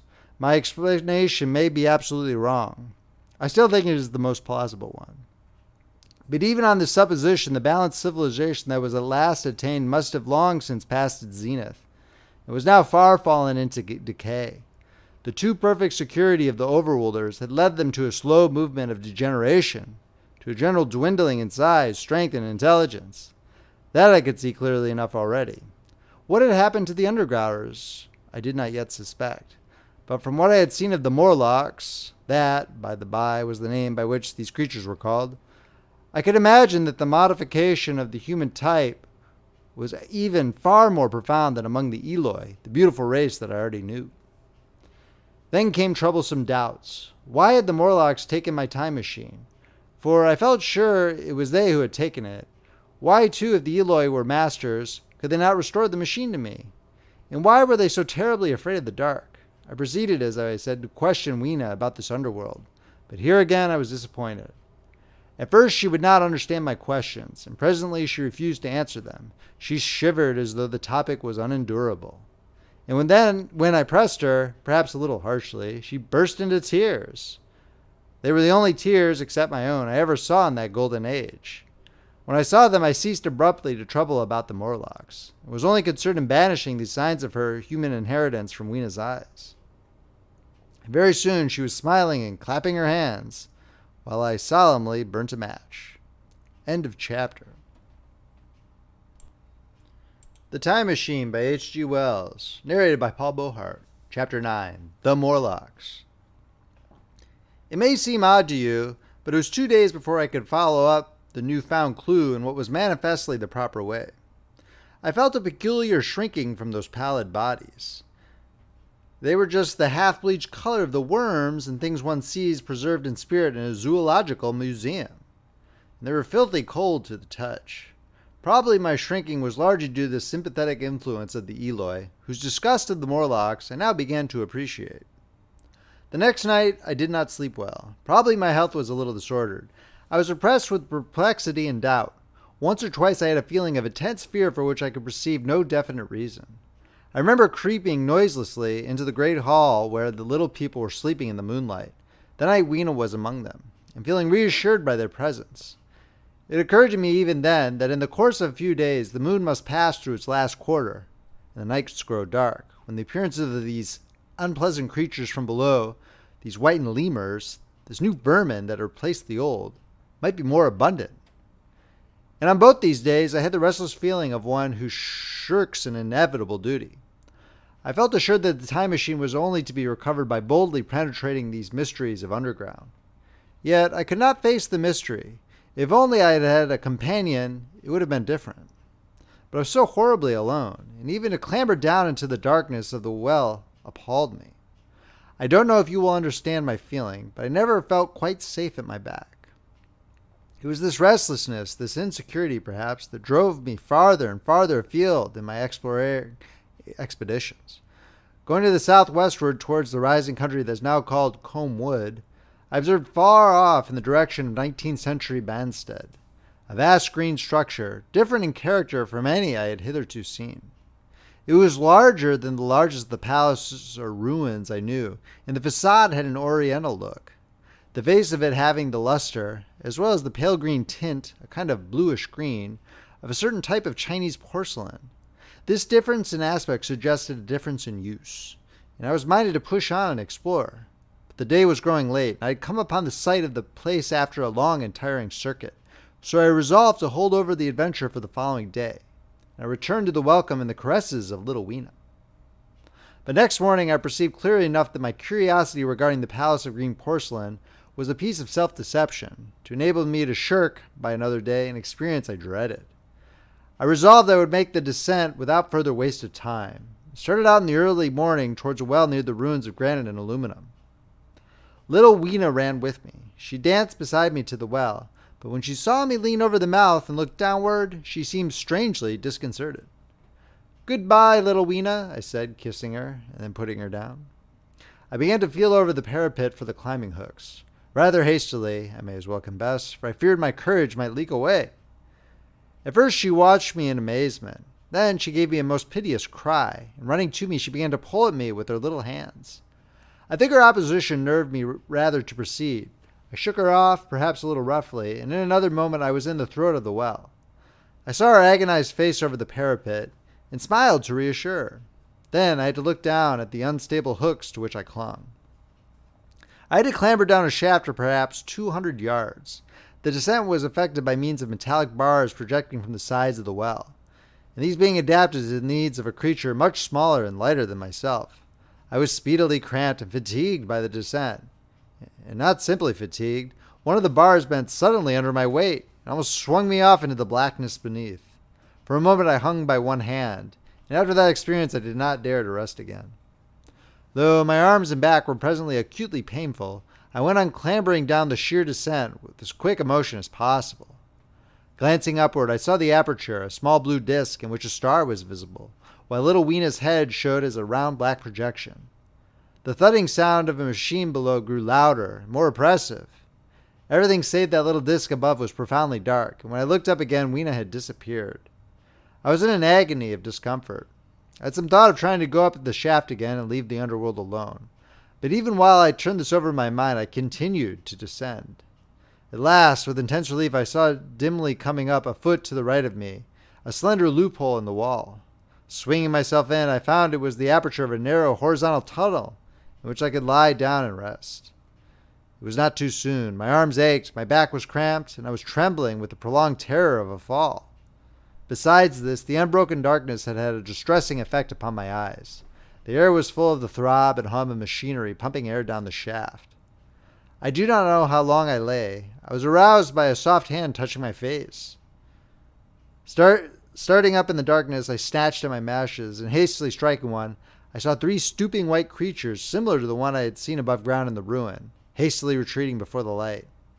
Living, as they did, in what appeared to me impenetrable darkness, their eyes were abnormally large and sensitive, just as are the pupils of the abysmal fishes, and they reflected the light in the same way. I have no doubt they could see me in that rayless obscurity, and they did not seem to have any fear of me apart from the light. But so soon as I struck a match in order to see them, they fled incontinently, vanishing into dark gutters and tunnels, from which their eyes glared at me in the strangest fashion. I tried to call to them, but the language they had was apparently different from that of the overworld people, so that I was needs left to my own unaided efforts. The thought of flight before exploration was even then in my mind. But I said to myself, "You're in for it now." And, feeling my way along the tunnel, I found the noise of machinery grow louder. Presently the walls fell away from me, and I came to a large open space, and striking another match, saw that I had entered a vast arched cavern, which stretched into utter darkness beyond the range of my light. The view I had of it was as much as one could see in the burning of a match. Necessarily, my memory is vague. Great shapes like big machines rose out of the dimness, and cast grotesque black shadows in which dim spectral Morlocks sheltered from the glare. The place, by the by, was very stuffy and oppressive. The faint halitus of freshly shed blood was in the air. Some way down the central vista was a little table of white metal, laid with what seemed a meal. The Morlocks, at any rate, were carnivorous. Even at the time, I remember wondering what large animal could have survived to furnish the red joint I saw. It was all very indistinct. The heavy smell, the big unmeaning shapes, the obscene figures lurking in the shadows, and only waiting for the darkness to come at me again. Then the match burnt down and stung my fingers, and fell a wriggling red spot in the blackness. I've thought since how particularly ill-equipped I was for such an experience. When I had started with the time machine, I started with the absurd assumption that the men of the future would certainly be infinitely ahead of ourselves in all their appliances. I come without arms, without medicine, without anything to smoke. At times I miss tobacco frightfully. Even without enough matches. If only I had thought of a Kodak. I could have flashed that glimpse of the underworld in a second, examined it at leisure. But, as it was, I stood there with only the weapons and the powers that nature had endowed me with, hands, feet, and teeth. These and 4 safety matches that still remained to me. I was afraid to push my way in among all this machinery in the dark, and it was only with my last glimpse of light I discovered that my store of matches had run low. It had never occurred to me until that moment that there was any need to economize them, and I had wasted almost half the box in astonishing the overworlders, to whom fire was a novelty. Now, as I say, I had 4 left, and while I stood in the dark, a hand touched mine. Lank fingers came feeling over my face, and I was sensible of a peculiar, unpleasant odor. I fancied I heard the breathing of a crowd of those dreadful little beings about me. I felt the box of matches in my hand being gently disengaged, and other hands behind me plucking at my clothing. The sense of these unseen creatures examining me was indescribably unpleasant. The sudden realization of my ignorance of their ways of thinking and doing came home to me very vividly in the darkness. I shouted at them as loudly as I could. They started away, and then I could feel them approaching me again. They clutched at me more boldly, whispering odd sounds to each other. I shivered violently and shouted again, rather discordantly. This time they were not so seriously alarmed. They made a queer laughing noise as they came back at me. I will confess I was horribly frightened. I determined to strike another match and escape under the protection of its glare. I did so, and eking out the flicker with a scrap of paper from my pocket, I made good my retreat to the narrow tunnel. But I had scarce entered this when my light was blown out, and in the blackness I could hear the Morlocks rustling like wind among leaves, and pattering like the rain, as they hurried after me. In a moment I was clutched by several hands, and there was no mistaking that they were trying to haul me back. I struck another light and waved it in their dazzled faces. You could scarce imagine how nauseatingly inhuman they looked, those pale, chinless faces and great, lidless, pinkish-gray eyes, as they stared in their blindness and bewilderment. But I did not stay to look, I promise you. I retreated again, and when my second match had ended, I struck my third. It had almost burnt enough when I reached the opening into the shaft. I lay down on the edge, for the throb of the great pump below me made me giddy. Then I felt sideways for the projecting hooks, and as I did so, my feet were grasped from behind, and I was violently tugged backward.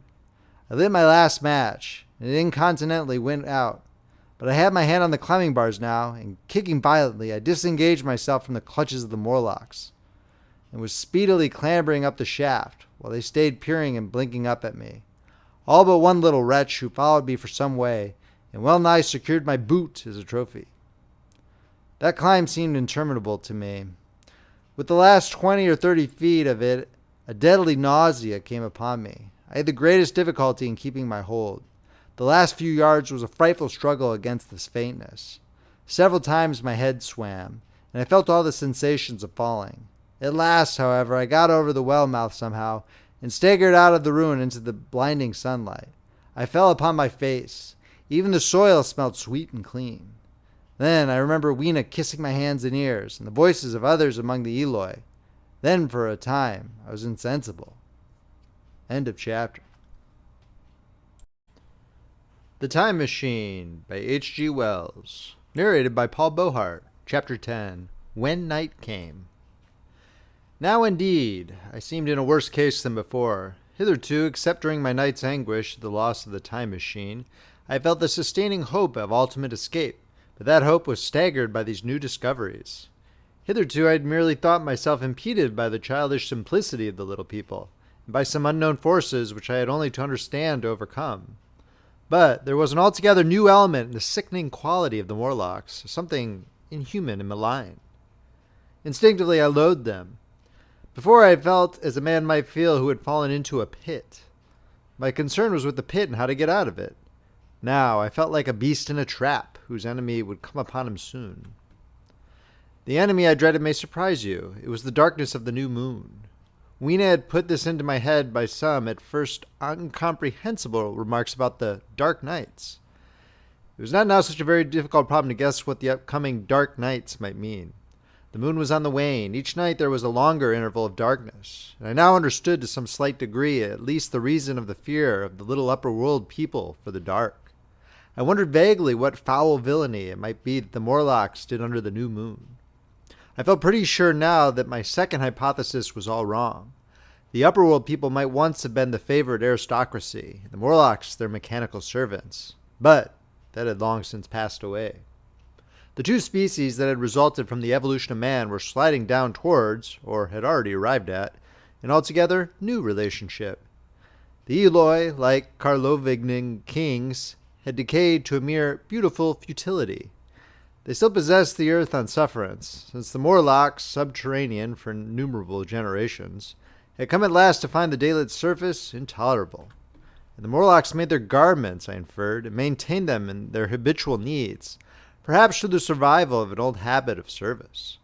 They did it as a standing horse paws with his foot, or as a man enjoys killing animals in sport, because ancient and departed necessities had impressed it on the organism. But clearly the old order was already in part reversed.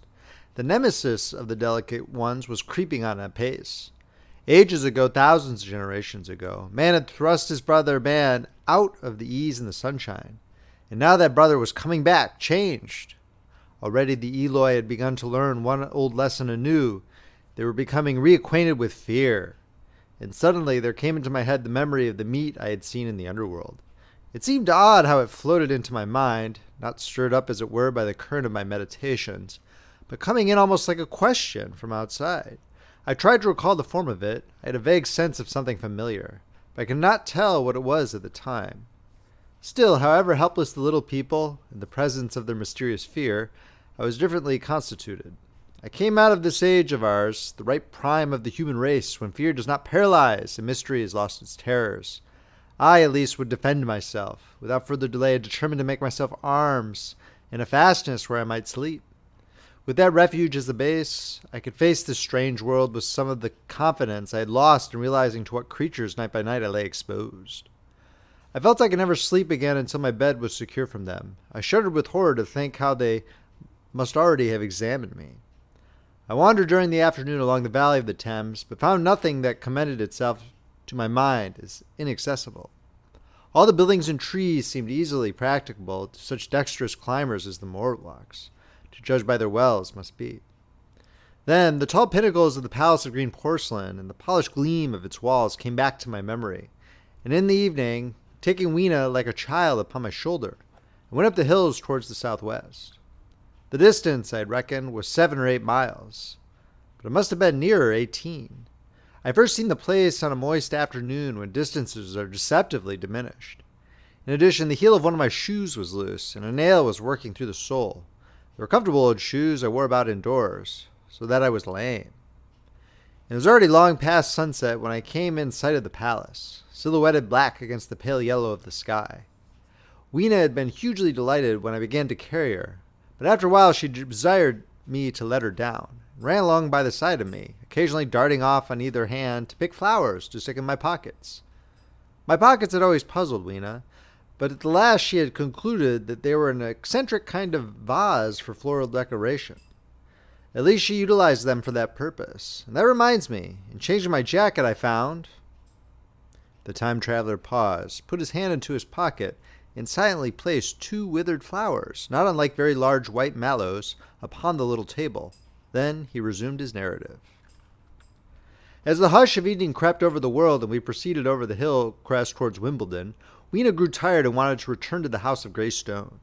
But I pointed out the distant pinnacles of the Palace of Green Porcelain to her, and contrived to make her understand that we were seeking a refuge there from her fear. You know that great pause that comes upon things before the dusk? Even the breeze stops in the trees. To me there is always an air of expectation about the evening stillness.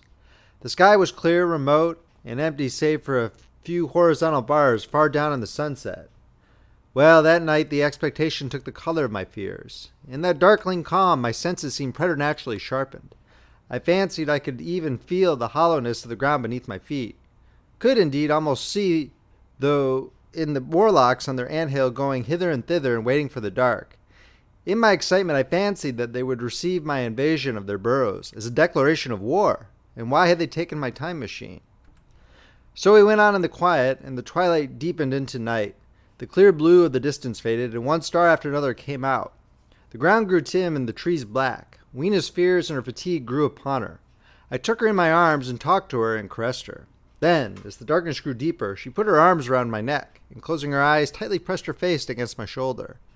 So we went down a long slope into a valley, and there in the dimness I almost walked into a little river. This I waded and went up the opposite side of the valley, past a number of sleeping houses, and by a statue, a faun, or some such finger, minus the head. Here too were acacias. So far I had seen nothing of the Morlocks, but it was yet early in the night, and the darker hours before the old moon rose were still to come. From the brow of the next hill I saw a thick wood spreading wide and black before me. I hesitated at this. I could see no end to it, either to the right or to the left. Feeling tired, my feet in particular were very sore. I carefully lowered Weena from my shoulder as I halted, and sat down upon the turf. I could no longer see the Palace of Green Porcelain, and I was in doubt of my direction. I looked into the thickness of the wood, and thought of what it might hide. Under that dense tangle of branches one would be out of sight of the stars. Even were there no other lurking danger, danger I did not care to let my imagination loose upon, there would still be all the roots to stumble over, and the tree boles to strike against.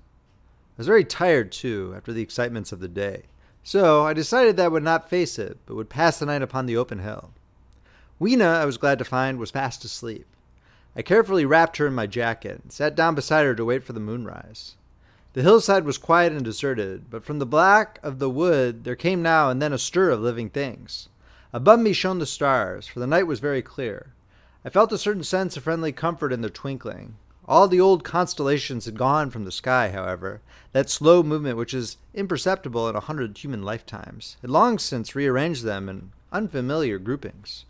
But the Milky Way, it seemed to me, was still the same tattered streamer of stardust as of yore. Southward, as I judged it, was a very bright red star that was new to me. It was even more splendid than our own green Sirius. And amid all these scintillating points of light, one bright planet shone kindly and steadily like the face of an old friend. Looking at these stars suddenly dwarfed my own troubles and all the gravities of terrestrial life.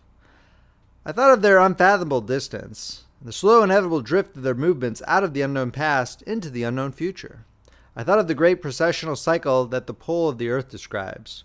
Only 40 times had that silent revolution occurred during all the years that I traversed.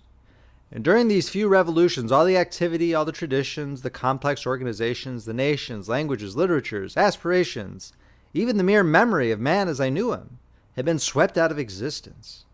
Instead were these frail creatures who had forgotten their high ancestry, and the white things of which I went in terror.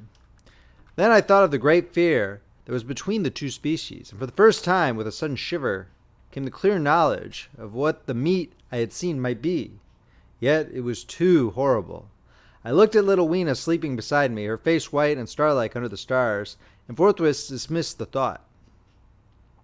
Through that long night, I held my mind off the Morlocks as well as I could, and whiled away the time by trying to fancy I could find the signs of the old constellations in the new confusion. The sky kept very clear except for a hazy cloud or so. No doubt I dozed at times. Then, as my vigil wore on, came a faintness in the eastward sky, like the reflection of some colorless fire, and the old moon rose, thin and peaked and white. And close behind and overtaking it and overflowing it, the dawn came, pale at first, and then growing pink and warm. No Morlocks had approached us. Indeed, I had seen none upon the hill that night. And in the confidence of renewed day, it almost seemed to me that my fear had been unreasonable. I stood up and found my foot with the loose heel swollen at the ankle and painful under the heel. So I sat down again, took off my shoes, and flung them away. I wakened Weena, and we went down into the wood, now green and pleasant instead of black and forbidding. We found some fruit wherewith to break our fast. We soon met others of the dainty ones, laughing and dancing in the sunlight, and though there was no such thing in nature as the night. And then I thought once more of the meat that I had seen. I felt assured now of what it was, and from the bottom of my heart I pitied the last feeble rill from the great flood of humanity. Clearly, at some time in the long ago of human decay, the Morlocks' food had run short. Possibly they had lived on rats and such like vermin. Even now man is far less discriminating and exclusive in his food than he was, far less than any monkey. His prejudice against human flesh is no deep-seated instinct. And so these inhuman sons of men, I tried to look at this thing in a scientific spirit. After all, they were less human and more remote than our cannibal ancestors of 3,000 or 4,000 years ago. And the intelligence that would have made this state of things a torment had gone. Why should I trouble myself? These Eloi were mere fatted cattle, which the ant-like Morlocks preserved and preyed upon, probably saw to the breeding of. And there was Weena dancing at my side. Then I tried to preserve myself from the horror that was coming upon me, by regarding it as a rigorous punishment of human selfishness. Man had been content to live in ease and delight upon the labors of his fellow man, had taken necessity as his watchword and excuse, and in the fullness of time necessity had come home to him. I even tried a Carlyle-like scorn of this wretched aristocracy in decay, but the attitude of mind was impossible. However great their intellectual degradation, the Eloi kept too much of the human form not to claim my sympathy, to make me perforce a share in their degradation and their fear. I had at that time very vague ideas as to the course I should pursue. My first was to secure some safe place of refuge, and to make myself such arms of metal or stone as I could contrive. That necessity was immediate. In the next place, I hoped to procure some means of fire, so that I could have the weapon of a torch at hand, for nothing I knew would be more efficient against these Morlocks. Then I wanted to arrange some contrivance to break open the doors of bronze under the white Sphinx. I had in mind a battering ram. I had a persuasion that if I could enter those doors and carry a blaze of light before me, I should discover the time machine and escape. I could not imagine the Morlocks were strong enough to move it far away. Weena I had resolved to bring with me to our own time. And turning such schemes over my mind, I pursued our way towards the building which my fancy had chosen as our dwelling. End of chapter. If you are enjoying this reading from Friendly Frog Press, please make sure to subscribe and hit that like button. If you'd like to purchase a copy of this book, it is available on Amazon in ebook and paperback, and it is available on Audible as an audiobook. The links are in the description below, or you can check out friendlyfrogpress.com for purchasing options. The Time Machine by H.G. Wells, narrated by Paul Beauheart. Chapter 11, The Palace of Green Porcelain. I found the Palace of Green Porcelain when we approached it about noon, deserted and falling into ruin. Only ragged vestiges of glass remained in its windows, and great sheets of the green facing had fallen away from the corroded metallic framework. It lay very high upon a turfy down, and looking northeastward before I entered it, I was surprised to see a large estuary, or even a creek, where I judged Wandsworth and Battersea must have once been. I thought then, though I never followed up the thought, of what might have happened, or might be happening, to the living things in the sea. The material of the palace proved on examination to be indeed porcelain, and along the face of it I saw an inscription in some unknown character. I thought rather foolishly that Weena might help me to interpret this, but I only learnt that the bare idea of writing had never entered her head. She always seemed to me, I fancy, more human than she was, perhaps because her affection was so human. Within the big valves of the door, which were open and broken, we found, instead of the customary hall, a long gallery lit by many side windows. At the first glance I was reminded of a museum. The tiled floor was thick with dust, and a remarkable array of miscellaneous objects was shrouded in the same grey covering. Then I perceived, standing strange and gaunt in the center of the hall, what was clearly the lower part of a huge skeleton. I recognized by the oblique feet that it was some extinct creature after the fashion of the megatherium. The skull and the upper bones lay beside it in the thick dust, and in one place where rainwater had dropped through a leak in the roof. The thing itself had been worn away. Further in the gallery was the huge skeleton barrel of a brontosaurus. My museum hypothesis was confirmed. Going towards the side, I found what appeared to be sloping shelves, and clearing away the thick dust, I found the old familiar glass cases of our own time. But they must have been airtight to judge from the fair preservation of some of their contents. Clearly, we stood among the ruins of some latter-day South Kensington. Here apparently was the paleontological section, and a very splendid array of fossils it must have been, though the inevitable process of decay that had been staved off for a time and had, through the extinction of bacteria and fungi, lost 99/100ths of its force, was nevertheless, with extreme sureness, if with extreme slowness, at work again upon all its treasures. Here and there I found traces of the little people in the shape of rare fossils broken to pieces and threaded in strings upon reeds, and the cases had in some instances been bodily removed by the Morlocks, as I judged. The place was very silent. The thick dust deadened our footsteps. Weena, who had been rolling a sea urchin down the sloping glass of a case, presently came, as I stared about me, and very quietly took my hand and stood beside me. And at first I was so much surprised by this ancient monument of the intellectual age that I gave no thought to the possibilities it presented. Even my preoccupation about the time machine receded a little from my mind. To judge from the size of the place, this palace of green porcelain had a great deal more in it than a gallery of paleontology, possibly historical galleries. It might even be a library. To me, at least in my present circumstance, these would be vastly more interesting than the spectacle of old-time geology and decay. Exploring, I found another short gallery running transversely to the first. This appeared to be devoted to minerals, and the sight of a block of sulfur set my mind running on gunpowder. But I could find no saltpeter, indeed no nitrates of any kind. Doubtless they had deliquesced ages ago. Yet the sulfur hung in my mind, and set up a train of thinking. As for the rest of the contents of the gallery, though on the whole they were the best preserved of all I saw, I had little interest. I am no specialist in mineralogy, and I went on down a very ruinous aisle running parallel to the first hall I had entered. Apparently the section had been devoted to natural history, but everything had long since passed out of recognition. A few shriveled and blackened vestiges of what had once been stuffed animals, desiccated mummies in jars that had once held spirit, a brown dust of departed plants. That was all. I was sorry for that, because I should have been glad to trace the patient readjustments by which the conquest of animated nature had been attained. Then we came to a gallery of simply colossal proportions, but singularly ill-lit. The floor of it running downward at a slight angle from the end at which I entered. At intervals, white globes hung from the ceiling, many of them cracked and smashed, which suggested that originally the place had been artificially lit. Here I was more in my element, for rising on either side of me were the huge bulks of big machines, all greatly corroded and many broken down, but some still fairly complete. You know I have a certain weakness for mechanism, and I was inclined to linger among these. The more so as for the most part they had the interest of puzzles. I could make only the vaguest guesses at what they were for. I fancied that if I could solve their puzzles, I should find myself in possession of powers that might be of use against the Morlocks. Suddenly, Weena came very close to my side, so suddenly that she startled me. Had it not been for her, I do not think I should have noticed that the floor of the gallery sloped at all. Footnote, it may be, of course, that the floor did not slope, but that the museum was built on the side of a hill.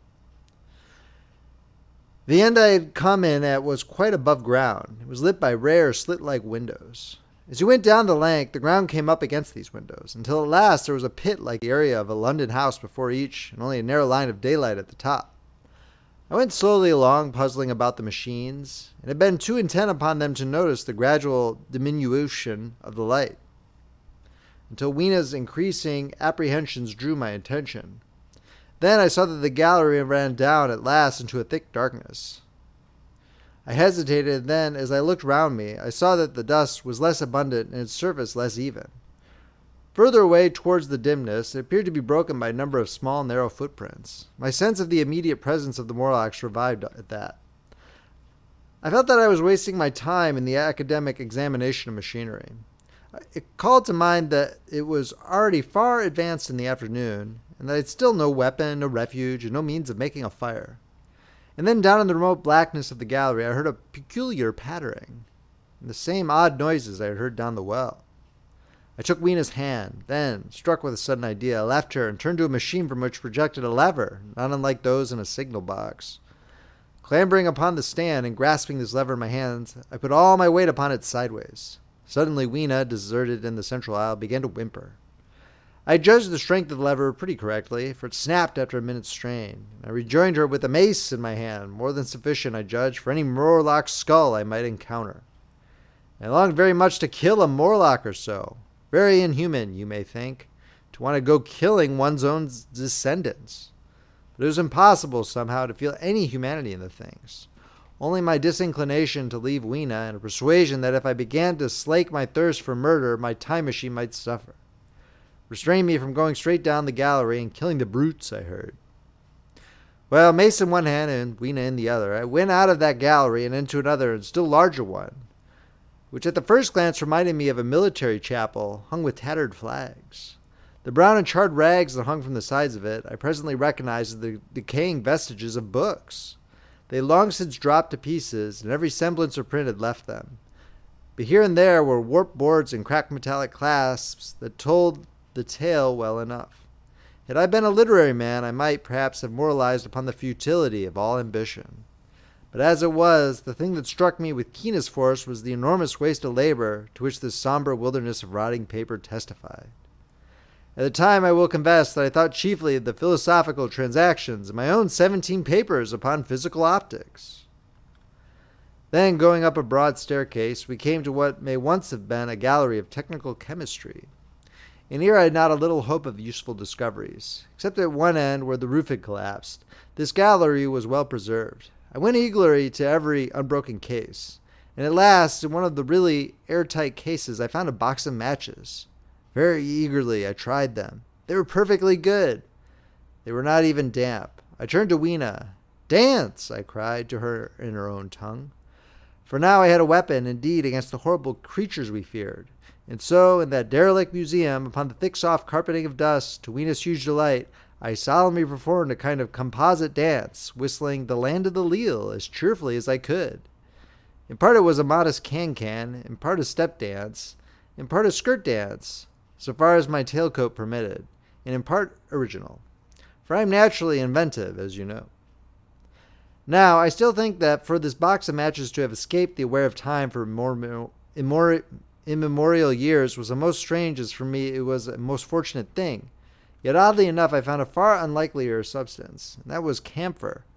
I found it in a sealed jar, that by chance I suppose had been really hermetically sealed. I fancied at first that it was paraffin wax, and smashed the glass accordingly. But the odor of camphor was unmistakable. In the universal decay, this volatile substance had chanced to survive, perhaps through many thousands of centuries.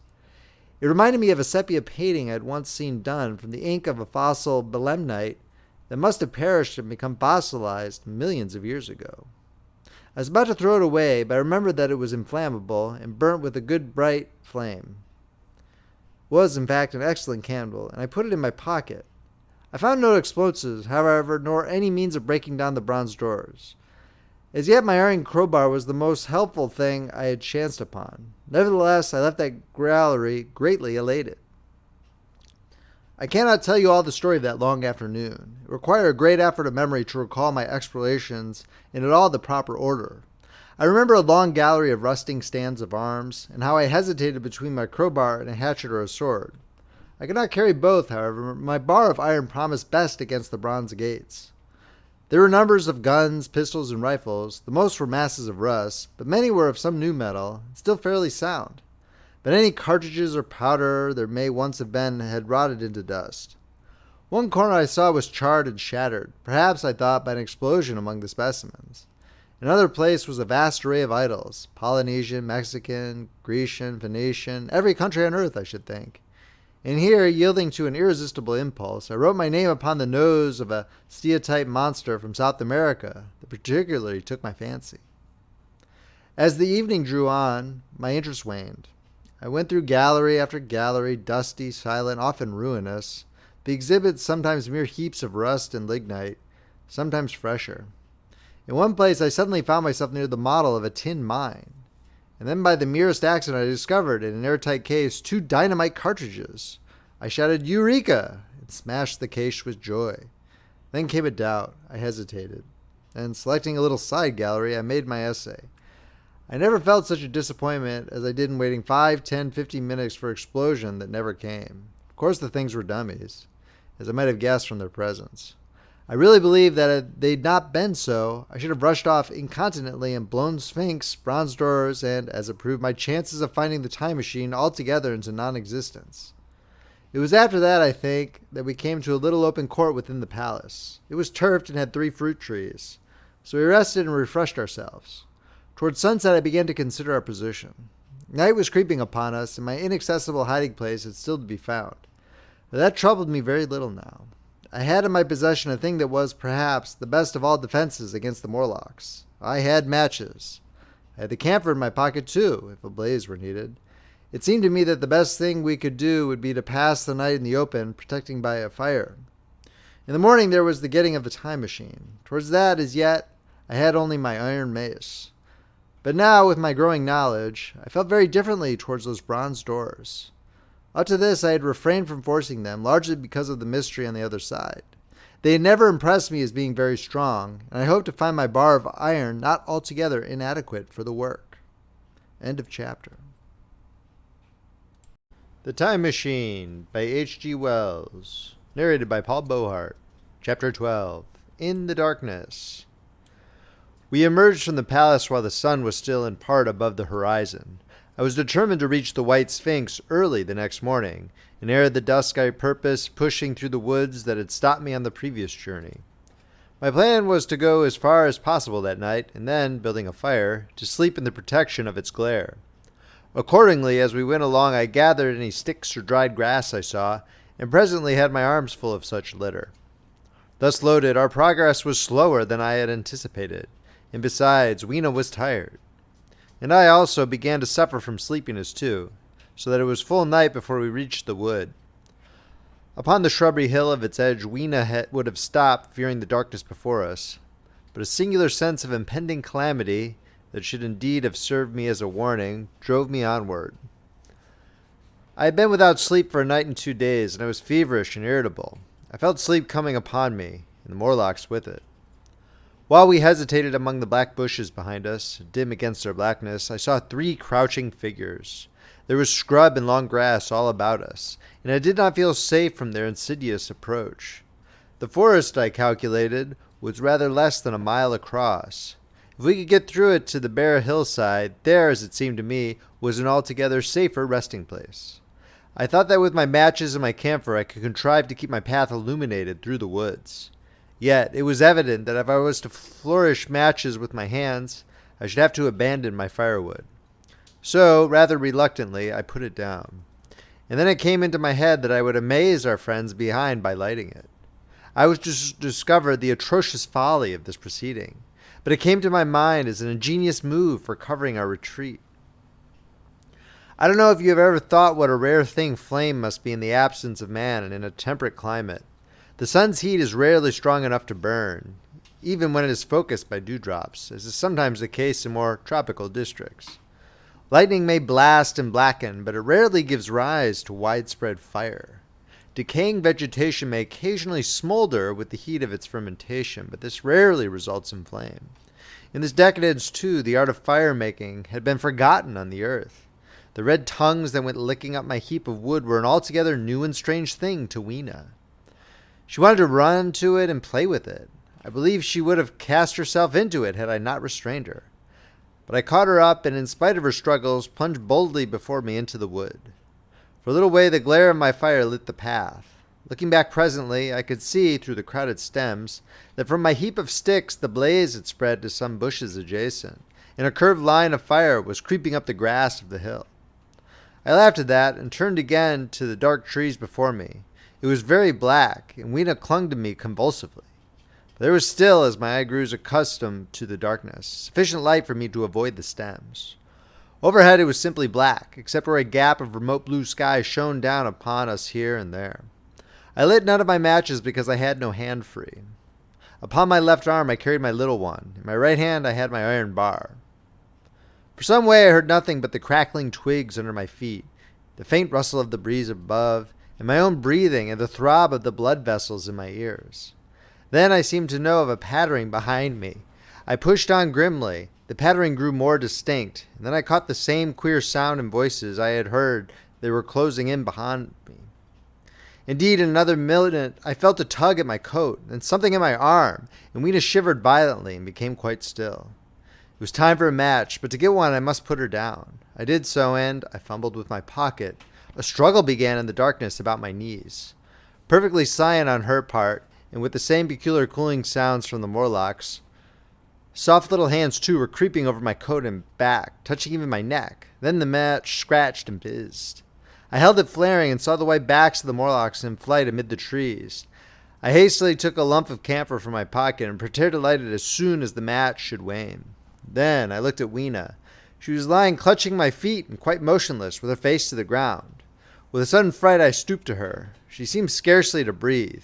I lit the block of camphor and flung it to the ground, and as it split and flared up and drove back the Morlocks in the shadows, I knelt down and lifted her. The wood behind seemed full of the stir and murmur of a great company. She seemed to have fainted. I put her carefully upon my shoulder and rose to push on, and then there came a horrible realization. In maneuvering with my matches and Weena, I had turned myself about several times, and now I had not the faintest idea in what direction lay my path. For all I knew, I might be facing back towards the palace of green porcelain. I found myself in a cold sweat. I had to think rapidly what to do. I determined to build a fire and encamp where we were. I put Weena, still motionless, down upon a turfy bowl, and very hastily, as my first lump of camphor waned, I began collecting sticks and leaves. Here and there out of the darkness round me, the Morlock's eyes shone like carbuncles. The camphor flickered and went out. I lit a match, and as I did so, 2 white forms that had been approaching Weena dashed hastily away. One was so blinded by the light that he came straight for me, and I felt his bones grind under the blow of my fist. He gave a whoop of dismay, staggered a little way, and fell down. I lit another piece of camphor and went on gathering my bonfire. Presently I noticed how dry was some of the foliage above me, for since my arrival on the time machine, a matter of a week, no rain had fallen. So instead of casting about among the trees for fallen twigs, I began leaping up and dragging down branches. Very soon I had a choking, smoky fire of green wood and dry sticks, and could economize my camphor. Then I turned to where Lena lay beside my iron mace. I tried what I could to revive her, but she lay like one dead. I could not even satisfy myself whether or not she breathed. Now the smoke of the fire beat over towards me, and it must have made me heavy of a sudden. Moreover, the vapor of camphor was in the air. My fire would not need replenishing for an hour or so. I felt very weary after my exertion and sat down. The wood, too, was full of a slumberous murmur that I did not understand. I seemed just to nod and open my eyes, but all was dark, and the Morlocks had their hands upon me. Flinging off their clinging fingers, I hastily felt in my pocket for the matchbox, and it had gone. Then they gripped and closed with me again. In a moment I knew what had happened. I had slept and my fire had gone out, and the bitterness of death came over my soul. The forest seemed full of the smell of burning wood. I was caught by the neck, by the hair, by the arms, and pulled down. It was indescribably horrible in the darkness to feel all these soft creatures heaped upon me. I felt as if I was in a monstrous spider's web. I was overpowered and went down. I felt like little teeth nipping at my neck. I rolled over, and as I did so, my hand came up against my iron lever. It gave me strength. I struggled up, shaking the human rats from me, and holding the bars short, I thrust where I judged their faces must be. I could feel the succulent giving of flesh and bone under my blows, and for a moment I was free. The strange exultation that so often seems to accompany hard fighting came upon me. I knew that both I and Weena were lost, but I determined to make the Morlocks pay for their meat. I stood with my back to a tree, swinging the iron bar before me. The whole wood was full of the stir and cries of them. A minute passed. Their voices seemed to rise to a higher pitch of excitement, and their movements grew faster. Yet none came within reach. I stood glaring at the blackness, then suddenly came hope. What if the Morlocks were afraid? And close on the heels of that came a strange thing. The darkness seemed to grow luminous. Very dimly I began to see the Morlocks about me, 3 battered at my feet. And then I recognized with incredulous surprise that the others were running, in an incessant stream as it seemed, from behind me, in a way through the wood in front. And their backs seemed no longer white, but reddish. As I stood agape, I saw a little red sparkle drifting across a gap of starlight between the branches and vanish. And at that I understood the smell of burning wood, the slumberous murmur that was growing now into a gusty roar, the red glow, and the Morlock's flight. Stepping out from behind my tree and looking back, I saw through the black pillars of the nearer trees the flames of the burning forest. It was my first fire coming after me. With that I looked for Weena, but she was gone. The hissing and crackling behind me, the explosive thud as each fresh tree burst into flame, left little time for reflection. My iron bar still gripped, I followed in the Morlock's path. It was a close race. Once the flames crept forward so swiftly on my right as I ran that I was outflanked and had to strike off to the left. But at last I emerged upon a small open space, and as I did so, a Morlock came blundering towards me and past me, and went on straight into the fire. And now I was to see the most weird and horrible thing, I think, of all that I beheld in that future age. This whole space was as bright as day with the reflection of the fire. In the center was a hillock or tumulus surmounted by the scorched hawthorn. Beyond this was another arm of the burning forest, with yellow tongues already writhing from it, completely encircling the space with a fence of fire. Upon the hillside were some 30 or 40 Morlocks, dazzled by the light and heat, and blundering hither and thither against each other in their bewilderment. At first I did not realize their blindness, and struck furiously at them with my bar, in a frenzy of fear as they approached me, killing one and crippling several more.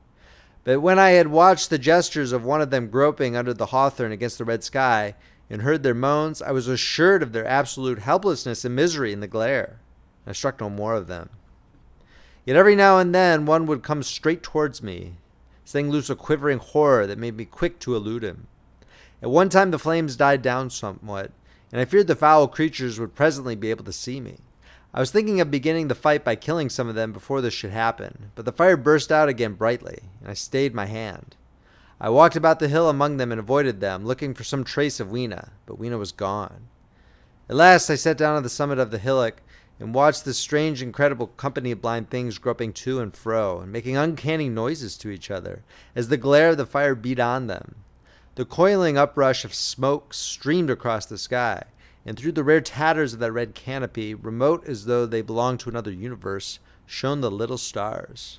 2 or 3 Morlocks came blundering into me, and I drove them off with blows of my fists, trembling as I did so. For the most part of that night I was persuaded it was a nightmare. I bit myself and screamed in a passionate desire to awake. I beat the ground with my hands, and got up and sat down again, and wandered here and there, and again sat down. Then I would fall to rubbing my eyes, and calling upon God to let me awake. Thrice I saw Morlocks put their heads down in a kind of agony, and rush into the flames.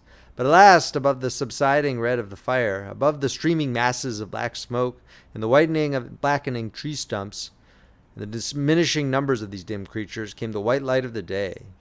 I searched again for traces of Weena, but there were none. It was plain they had left her poor little body in the forest. I cannot describe how it relieved me to think that it had escaped the awful fate to which it seemed destined. As I thought of that, I was almost moved to begin a massacre of the helpless abominations about me. But I contained myself. The hillock, as I have said, was a kind of island in the forest. From its summit I could now make out through a haze of smoke the palace of green porcelain, and from that I could get my bearings for the white Sphinx. And so, leaving the remnant of these damned souls still going hither and thither and moaning as the day grew clearer, I tied some grass about my feet and limped on across smoking ashes and among black stems that still pulsated internally with fire towards the hiding place of the time machine. I walked slowly, for I was almost exhausted, as well as lame, and I felt the intensest wretchedness for the horrible death of little Weena. It seemed an overwhelming calamity. Now, in this old familiar room, it is more like the sorrow of a dream than an actual loss. But that morning it left me absolutely lonely again, terribly alone. I began to think of this house of mine, of this fireside, of some of you, and with such thoughts came a longing that was pain. But as I walked over the smoking ashes under the bright morning sky, I made a discovery. In my trouser pocket were still some loose matches. The box must have leaked before it was lost. End of chapter. The Time Machine by H.G. Wells. Narrated by Paul Beauheart. Chapter 13. The Trap of the White Sphinx. About 8 or 9 in the morning, I came to the same seat of yellow metal from which I had viewed the world upon the evening of my arrival. I thought of my hasty conclusions upon that evening, and could not refrain from laughing bitterly at my confidence. Here was the same beautiful scene, the same abundant foliage, the same splendid palaces and magnificent ruins, the same silver river running between its fertile banks. The gay robes of the beautiful people moved hither and thither among the trees. Some were bathing in exactly the place where I had saved Weena, and that suddenly gave me a keen stab of pain. And like blots upon the landscape rose the cupolas above the ways to the underworld. I understood now what all the beauty of the overworld people covered. Very pleasant was their day, as pleasant as the day of the cattle in the field. Like the cattle, they knew of no enemies and provided against no needs, and their end was the same. I grieve to think how brief the dream of the human intellect had been. It had committed suicide. It had set itself steadfastly towards comfort and ease, a balanced society with security and permanency as its watchword. It had attained its hopes to come to this at last. Once life and property must have reached almost absolute safety. The rich had been assured of his wealth and comfort, the toiler assured of his life and work. No doubt in that perfect world there had been no unemployed problem, no social question left unsolved, and a great quiet had followed. It is the law of nature we overlook, that intellectual versatility is the compensation for change, danger, and trouble. An animal perfectly in harmony with its environment is a perfect mechanism. Nature never appeals to intelligence until habit and instinct are useless. There is no intelligence when there is no change and no need of change. Only those animals partake of intelligence that have to meet a huge variety of needs and dangers.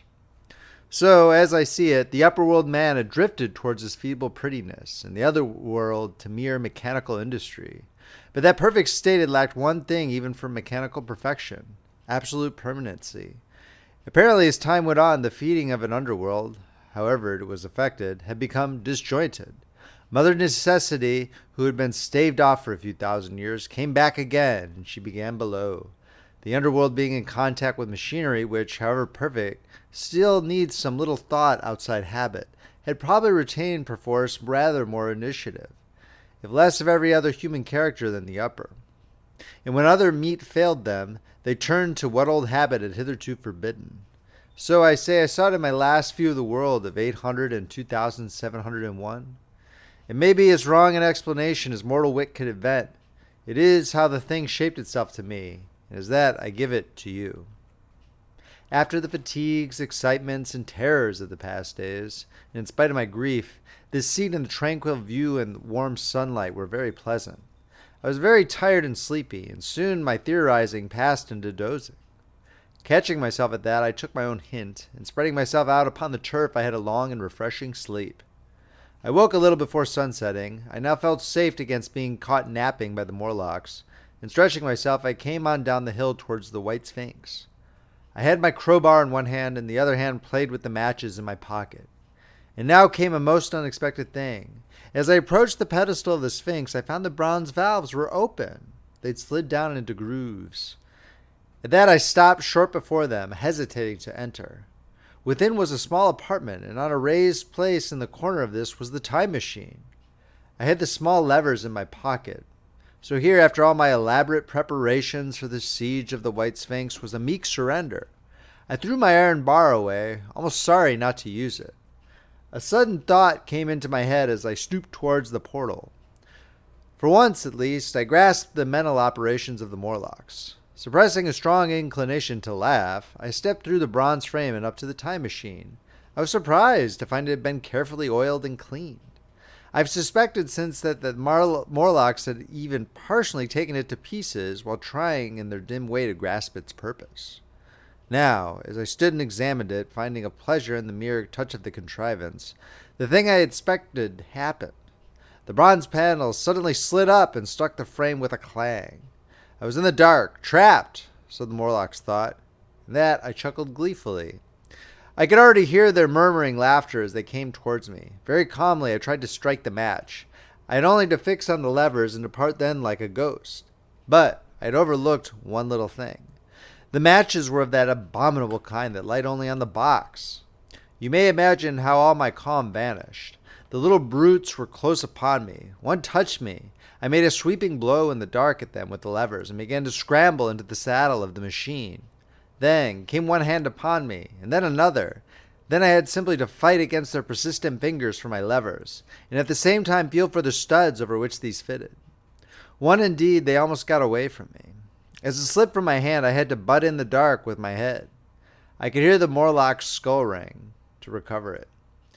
It was a nearer thing than the fight in the forest, I think this last scramble. But alas, the lever was fixed and pulled over. The clinging hand slipped from me. The darkness presently fell from my eyes. I found myself in the same gray light and tumult I've already described. End of chapter. The Time Machine by H.G. Wells. Narrated by Paul Beauheart. Chapter 14. The Further Vision. I have already told you of the sickness and confusion that comes with time traveling. And this time I was not seated properly in the saddle, but sideways and in an unstable fashion. For an indefinite time I clung to the machine as it swayed and vibrated, quite unheeding how I went. And when I brought myself to look at the dials again, I was amazed to find where I had arrived. One dial records days, and another thousands of days, another millions of days, and another thousands of millions.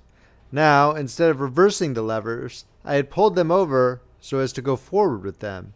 And when I came to look at these indicators, I found that the thousands hand was sweeping round as fast as the seconds hand of a watch, into futurity. As I drove on, a peculiar change crept over the appearance of things. The palpitating grayness grew darker. Then, though I was still traveling with prodigious velocity, the blinking succession of day and night, which was usually indicative of a slower pace, returned and grew more and more marked. This puzzled me very much at first. The alternations of night and day grew slower and slower, and so did the passage of the sun across the sky, until they seemed to stretch through centuries. At last, a steady twilight brooded over the earth, a twilight only broken now and then when a comet glared across the darkling sky. The band of light that had indicated the sun had long since disappeared, for the sun had ceased to set. It simply rose and fell in the west, and grew ever broader and more red.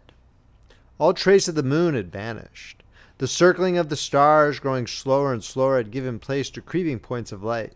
At last, some time before I stopped, the sun, red and very large, halted motionless upon the horizon, a vast dome glowing with a dull heat, and now and then suffering a momentary extinction. At one time it had for a little while glowed more brilliantly again, but it speedily reverted to its sullen red heat. I perceived by this slowing down of its rising and setting that the work of the tidal drag was done. The earth had come to rest with one face to the sun, even as in our own time the moon faces the earth. Very cautiously, for I remembered my former headlong fall, I began to reverse my motion. Slower and slower went the circling hands until the thousands one seemed motionless, and the daily one was no longer a mere mist upon its scale. Still slower until the dim outlines of a desolate beach grew visible. I stopped very gently and sat upon this time machine, looking round. The sky was no longer blue. Northeastward it was inky black, and out of the blackness shone brightly and steadily the pale white stars. Overhead it was a deep Indian red and starless. Southeastward it grew brighter to a glowing scarlet where, cut by the horizon, lay the huge hull of the sun, red and motionless. The rocks about me were of a harsh reddish color, and all the trace of life that I could see at first was the intensely green vegetation that covered every projecting point on their southeastern face. It was the same rich green that one sees on forest moss or on the lichen in caves, plants which, like these, grew in a perpetual twilight. The machine was standing on a sloping beach. The sea stretched away to the southwest, to rise into a sharp bright horizon against the wan sky. There were no breakers and no waves, for not a breath of wind was stirring. Only a slight oily swell rose and fell like a gentle breathing, and showed that the eternal sea was still moving and living. And along the margin where the water sometimes broke was a thick incrustation of salt, pink under the lurid sky. There was a sense of oppression in my head, and I noticed that I was breathing very fast. The sensation reminded me of my only experience of mountaineering, and from that I judged the air to be more rarefied than it is now. Far away up the desolate slope I heard a harsh scream, and saw a thing like a huge white butterfly go slanting and fluttering up into the sky, and circling disappear over some low hillocks beyond. The sound of its voice was so dismal that I shivered and seated myself more firmly upon the machine. Looking round me again, I saw that quite near, what I had taken to be a reddish mass of rock was moving slowly towards me. Then I saw the thing was really a monstrous crab-like creature. Can you imagine a crab as large as yonder table, with its many legs moving slowly and uncertainly, its big claws swaying, its long antennae like carter's whips waving and feeling, and its stalked eyes gleaming at you on either side of its metallic front? Its back was corrugated and ornamented with ungainly bosses, and a greenish incrustation blotched it here and there. I could see the many palps of its complicated mouth flickering and feeling as it moved. As I stared at this sinister apparition crawling towards me, I felt a tickling on my cheek as though a fly had lighted me there. I tried to brush it away with my hand, but in a moment it returned, and almost immediately came another by my ear. I struck at this and caught something thread-like. It was drawn swiftly out of my hand.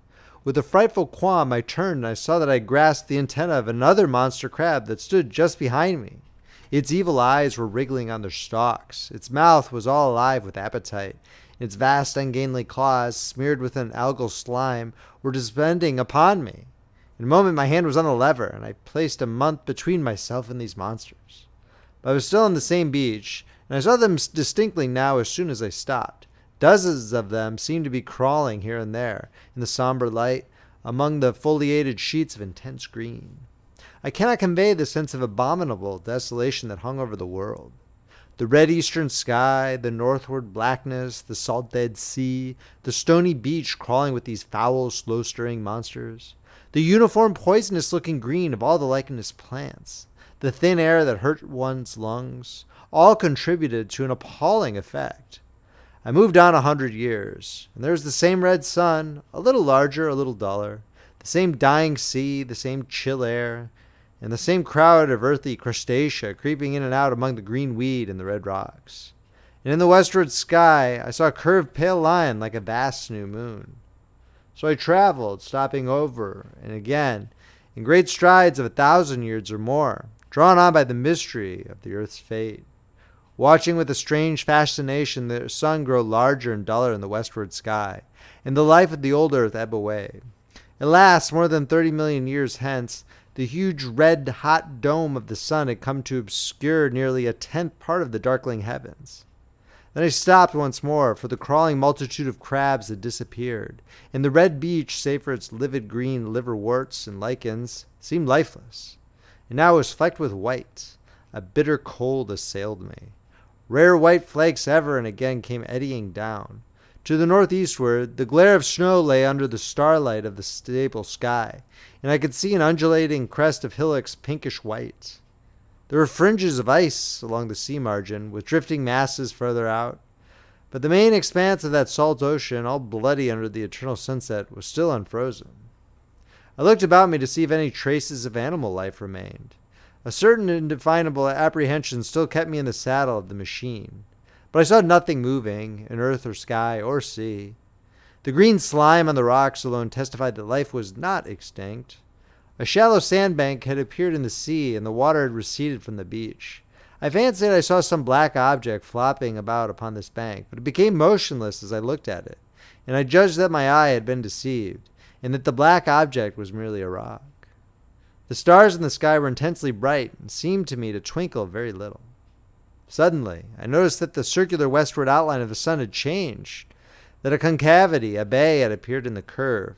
I saw this grow larger. For a minute, perhaps, I stared aghast at this blackness that was creeping over the day, and then I realized that an eclipse was beginning. Either the moon or the planet Mercury was passing across the sun's disk. Naturally, at first I took it to be the moon, but there was much to incline me to believe that what I really saw was the transit of an inner planet passing very near to the earth.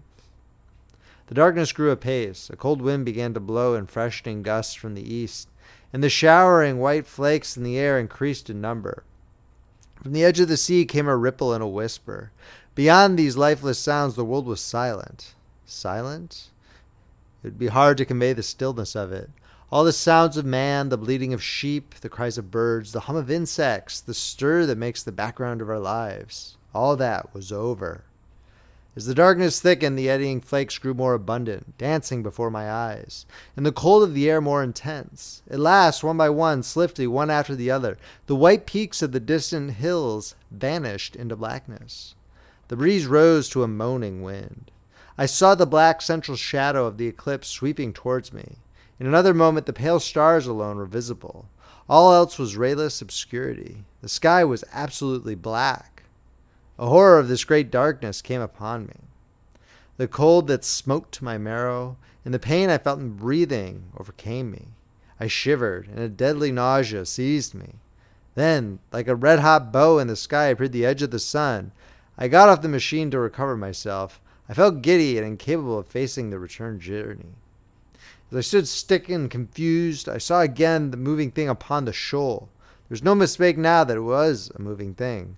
Against the red water of the sea. It was a round thing, the size of a football perhaps, or it may be bigger, and tentacles trailed down from it. It seemed black against the weltering blood-red water, and it was hopping fitfully about.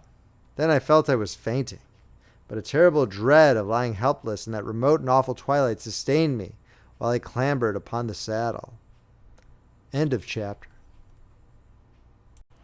The Time Machine by H.G. Wells. Narrated by Paul Beauheart. Chapter 15. The Time Traveler's Return. So I came back. For a long time I must have been insensible upon the machine. The blinking succession of the days and nights was resumed. The sun got golden again, the sky blue. I breathed with greater freedom. The fluctuating contours of the land ebbed and flowed. The hands spun backward upon the dials.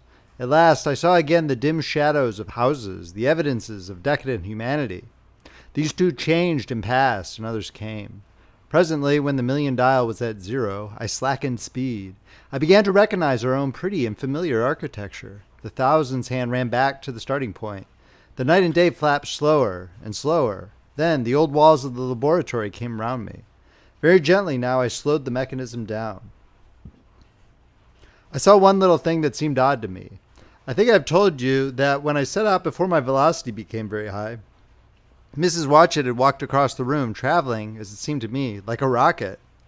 As I returned, I passed again across that minute when she traversed the laboratory. But now her every motion appeared to be the exact inversion of her previous ones. The door at the lower end opened. She glided quietly up the laboratory, back foremost, and disappeared behind the door by which she had previously entered. Just before that, I seemed to see Hillier for a moment, but he passed like a flash. Then I stopped the machine and saw about me again the old familiar laboratory, my tools, my appliances just as I had left them. I got off the thing very shakily and sat down upon my bench. For several minutes I trembled violently. Then I became calmer. Around me was my old workshop again, exactly as it had been. I might have slept there, and the whole thing have been a dream. And yet, not exactly.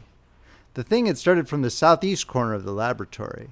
It had come to rest again in the northwest, against the wall where you saw it. That gives you the exact distance from my little lawn to the pedestal of the White Sphinx, and to which the Morlocks had carried my machine. For a time my brain went stagnant. Presently I got up and came through the passage here, limping because my heel was still painful, feeling sorely begrimed. I saw the Pall Mall Gazette on the table by the door.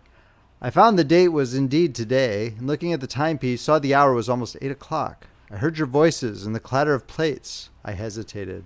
I felt so sick and weak. Then I sniffed good, wholesome meat and opened the door on you. You know the rest. I washed and dined, and now I am telling you the story. End of chapter. The Time Machine by H.G. Wells, narrated by Paul Beauheart. Chapter 16. After the story. I know, he said after a pause, that all this will be absolutely incredible to you. But to me, the one incredible thing is that I am here tonight in this old familiar room, looking into your friendly faces and telling you these strange adventures. He looked at the medical man. No, I cannot expect you to believe it. Take it as a lie or a prophecy. Say I dreamed it in the workshop. Consider I've been speculating upon the destinies of our race until I've hatched this fiction. Treat my assertion of its truth as a mere stroke of art to enhance its interest. And taking it as a story, what do you think of it? He took up his pipe and began in his old accustomed manner to tap with it nervously upon the bars of the grate. There was a momentary stillness. Then chairs began to creak and shoes to scrape upon the carpet. I took my eyes off the time traveler's face and looked round at his audience. They were in the dark, and little spots of color swam before them. The medical man seemed absorbed in the contemplation of our host. The editor was looking hard at the end of his cigar, the sixth. The journalist fumbled for his watch. The others, as far as I remember, were motionless. The editor stood up with a sigh. What a pity it is you're not a writer of stories, he said, putting his hand on the time traveler's shoulder. You don't believe it? Well, I thought not. The time traveler turned to us. Where are the matches, he said. He lit one and spoke over his pipe, puffing. To tell you the truth, I hardly believe it myself. And yet... His eye fell with a mute inquiry upon the withered white flowers upon the little table. Then he turned over the hand holding his pipe, and I saw he was looking at some half-healed scars on his knuckles. The medical man rose, came to the lamp, and examined the flowers. The gynecium's odd, he said. The psychologist leant forward to see, holding out his hand for a specimen. I'm hanged if it isn't 1:45, said the journalist. How shall we get home? Plenty of cabs at the station, said the psychologist. It's a curious thing, said the medical man, but I certainly don't know the natural order of these flowers. May I have them? The time traveler hesitated, then suddenly, Certainly not. Where did you really get them? Said the medical man. The time traveler put his hand to his head. He spoke like one who was trying to keep hold of an idea that eluded him. They were put into my pocket by Weena when I traveled into time. He stared round the room. I'm damned if it isn't all going. The room and you and the atmosphere of every day is too much for my memory. Did I ever make a time machine or a model of a time machine? Or is it all only a dream? They say life is a dream, a precious poor dream at times. But I can't stand another that won't fit. It's madness. Where did the dream come from? I must look at that machine if there is one. He caught up the lamp swiftly and carried it, flaring red, through the door into the corridor. We followed him. There, in the flickering light of the lamp, was the machine, sure enough, squat, ugly, and askew, a thing of brass, ebony, ivory, and translucent glimmering quartz. Solid to the touch, for I put out my hand and felt the rail of it, with brown spots and smears upon the ivory, and bits of grass and moss upon the lower parts, and one rail bent awry. The time traveler put the lamp down on the bench and ran his hand along the damaged rail. It's all right now, he said. The story I told you was true. I'm sorry to have brought you out here in the cold. He took up the lamp, and in absolute silence we returned to the smoking room. He came into the hall with us and helped the editor on with his coat. The medical man looked into his face and with a certain hesitation told him he was suffering from overwork, at which he laughed hugely. I remembered him standing in the open doorway, bawling good night. I shared a cab with the editor. He thought the tale a gaudy lie. For my own part, I was unable to come to a conclusion. The story was so fantastic and incredible, the telling so credible and sober. I lay awake most of the night thinking about it. I determined to go next day and see the time traveler again. I was told he was in the laboratory, and being on easy terms in the house, I went up to him. The laboratory, however, was empty. I stared for a minute at the time machine and put out my hand and touched the lever. At that, the squat, substantial-looking mass swayed like a bough shaken by the wind. Its instability startled me extremely, and I had a queer reminiscence of the childish days when I used to be forbidden to meddle. I came back through the corridor. The time traveler met me in the smoking room.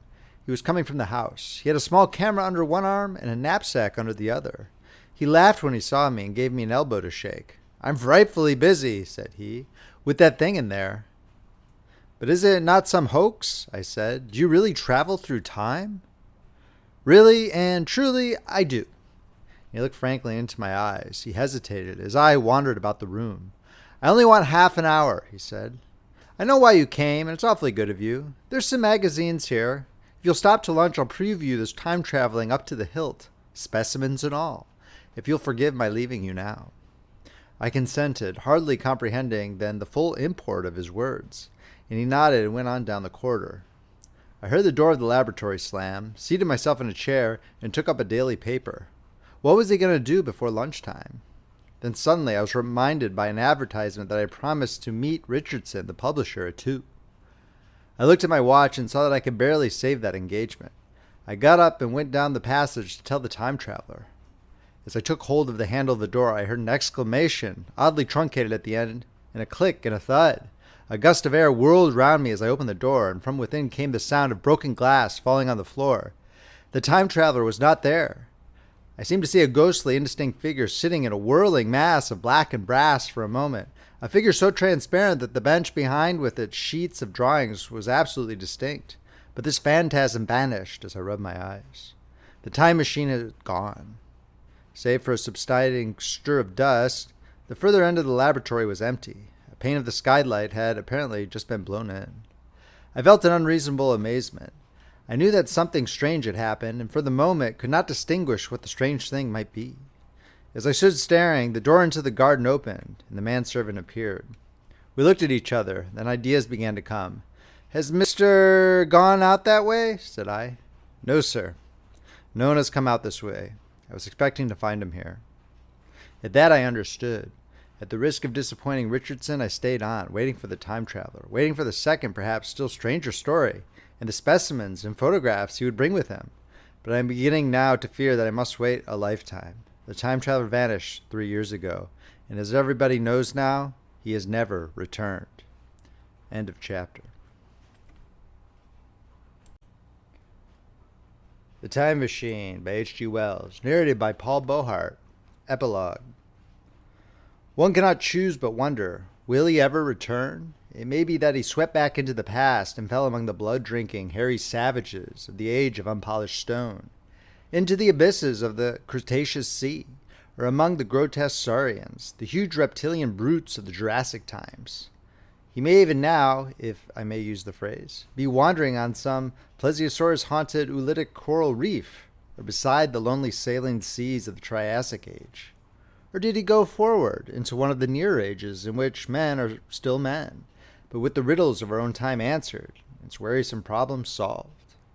Into the manhood of the race, for I, for my own part, cannot think that these latter days of weak experiment, fragmentary theory, and mutual discord are indeed man's culminating time.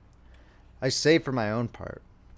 He, I know, for the question had been discussed among us long before the time machine was made, thought but cheerlessly of the advancement of mankind, and saw in the growing pile of civilization only a foolish heaping that must inevitably fall back upon and destroy its makers in the end. If that is so, it remains for us to live as though it were not so.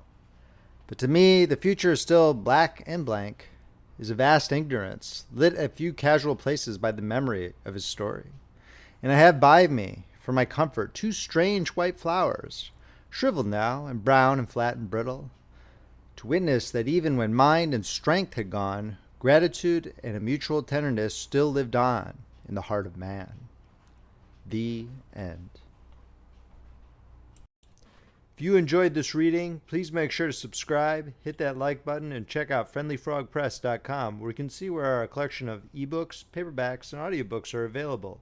Friendly Frog Press, where the classics come alive. This is Paul Beauheart, signing off.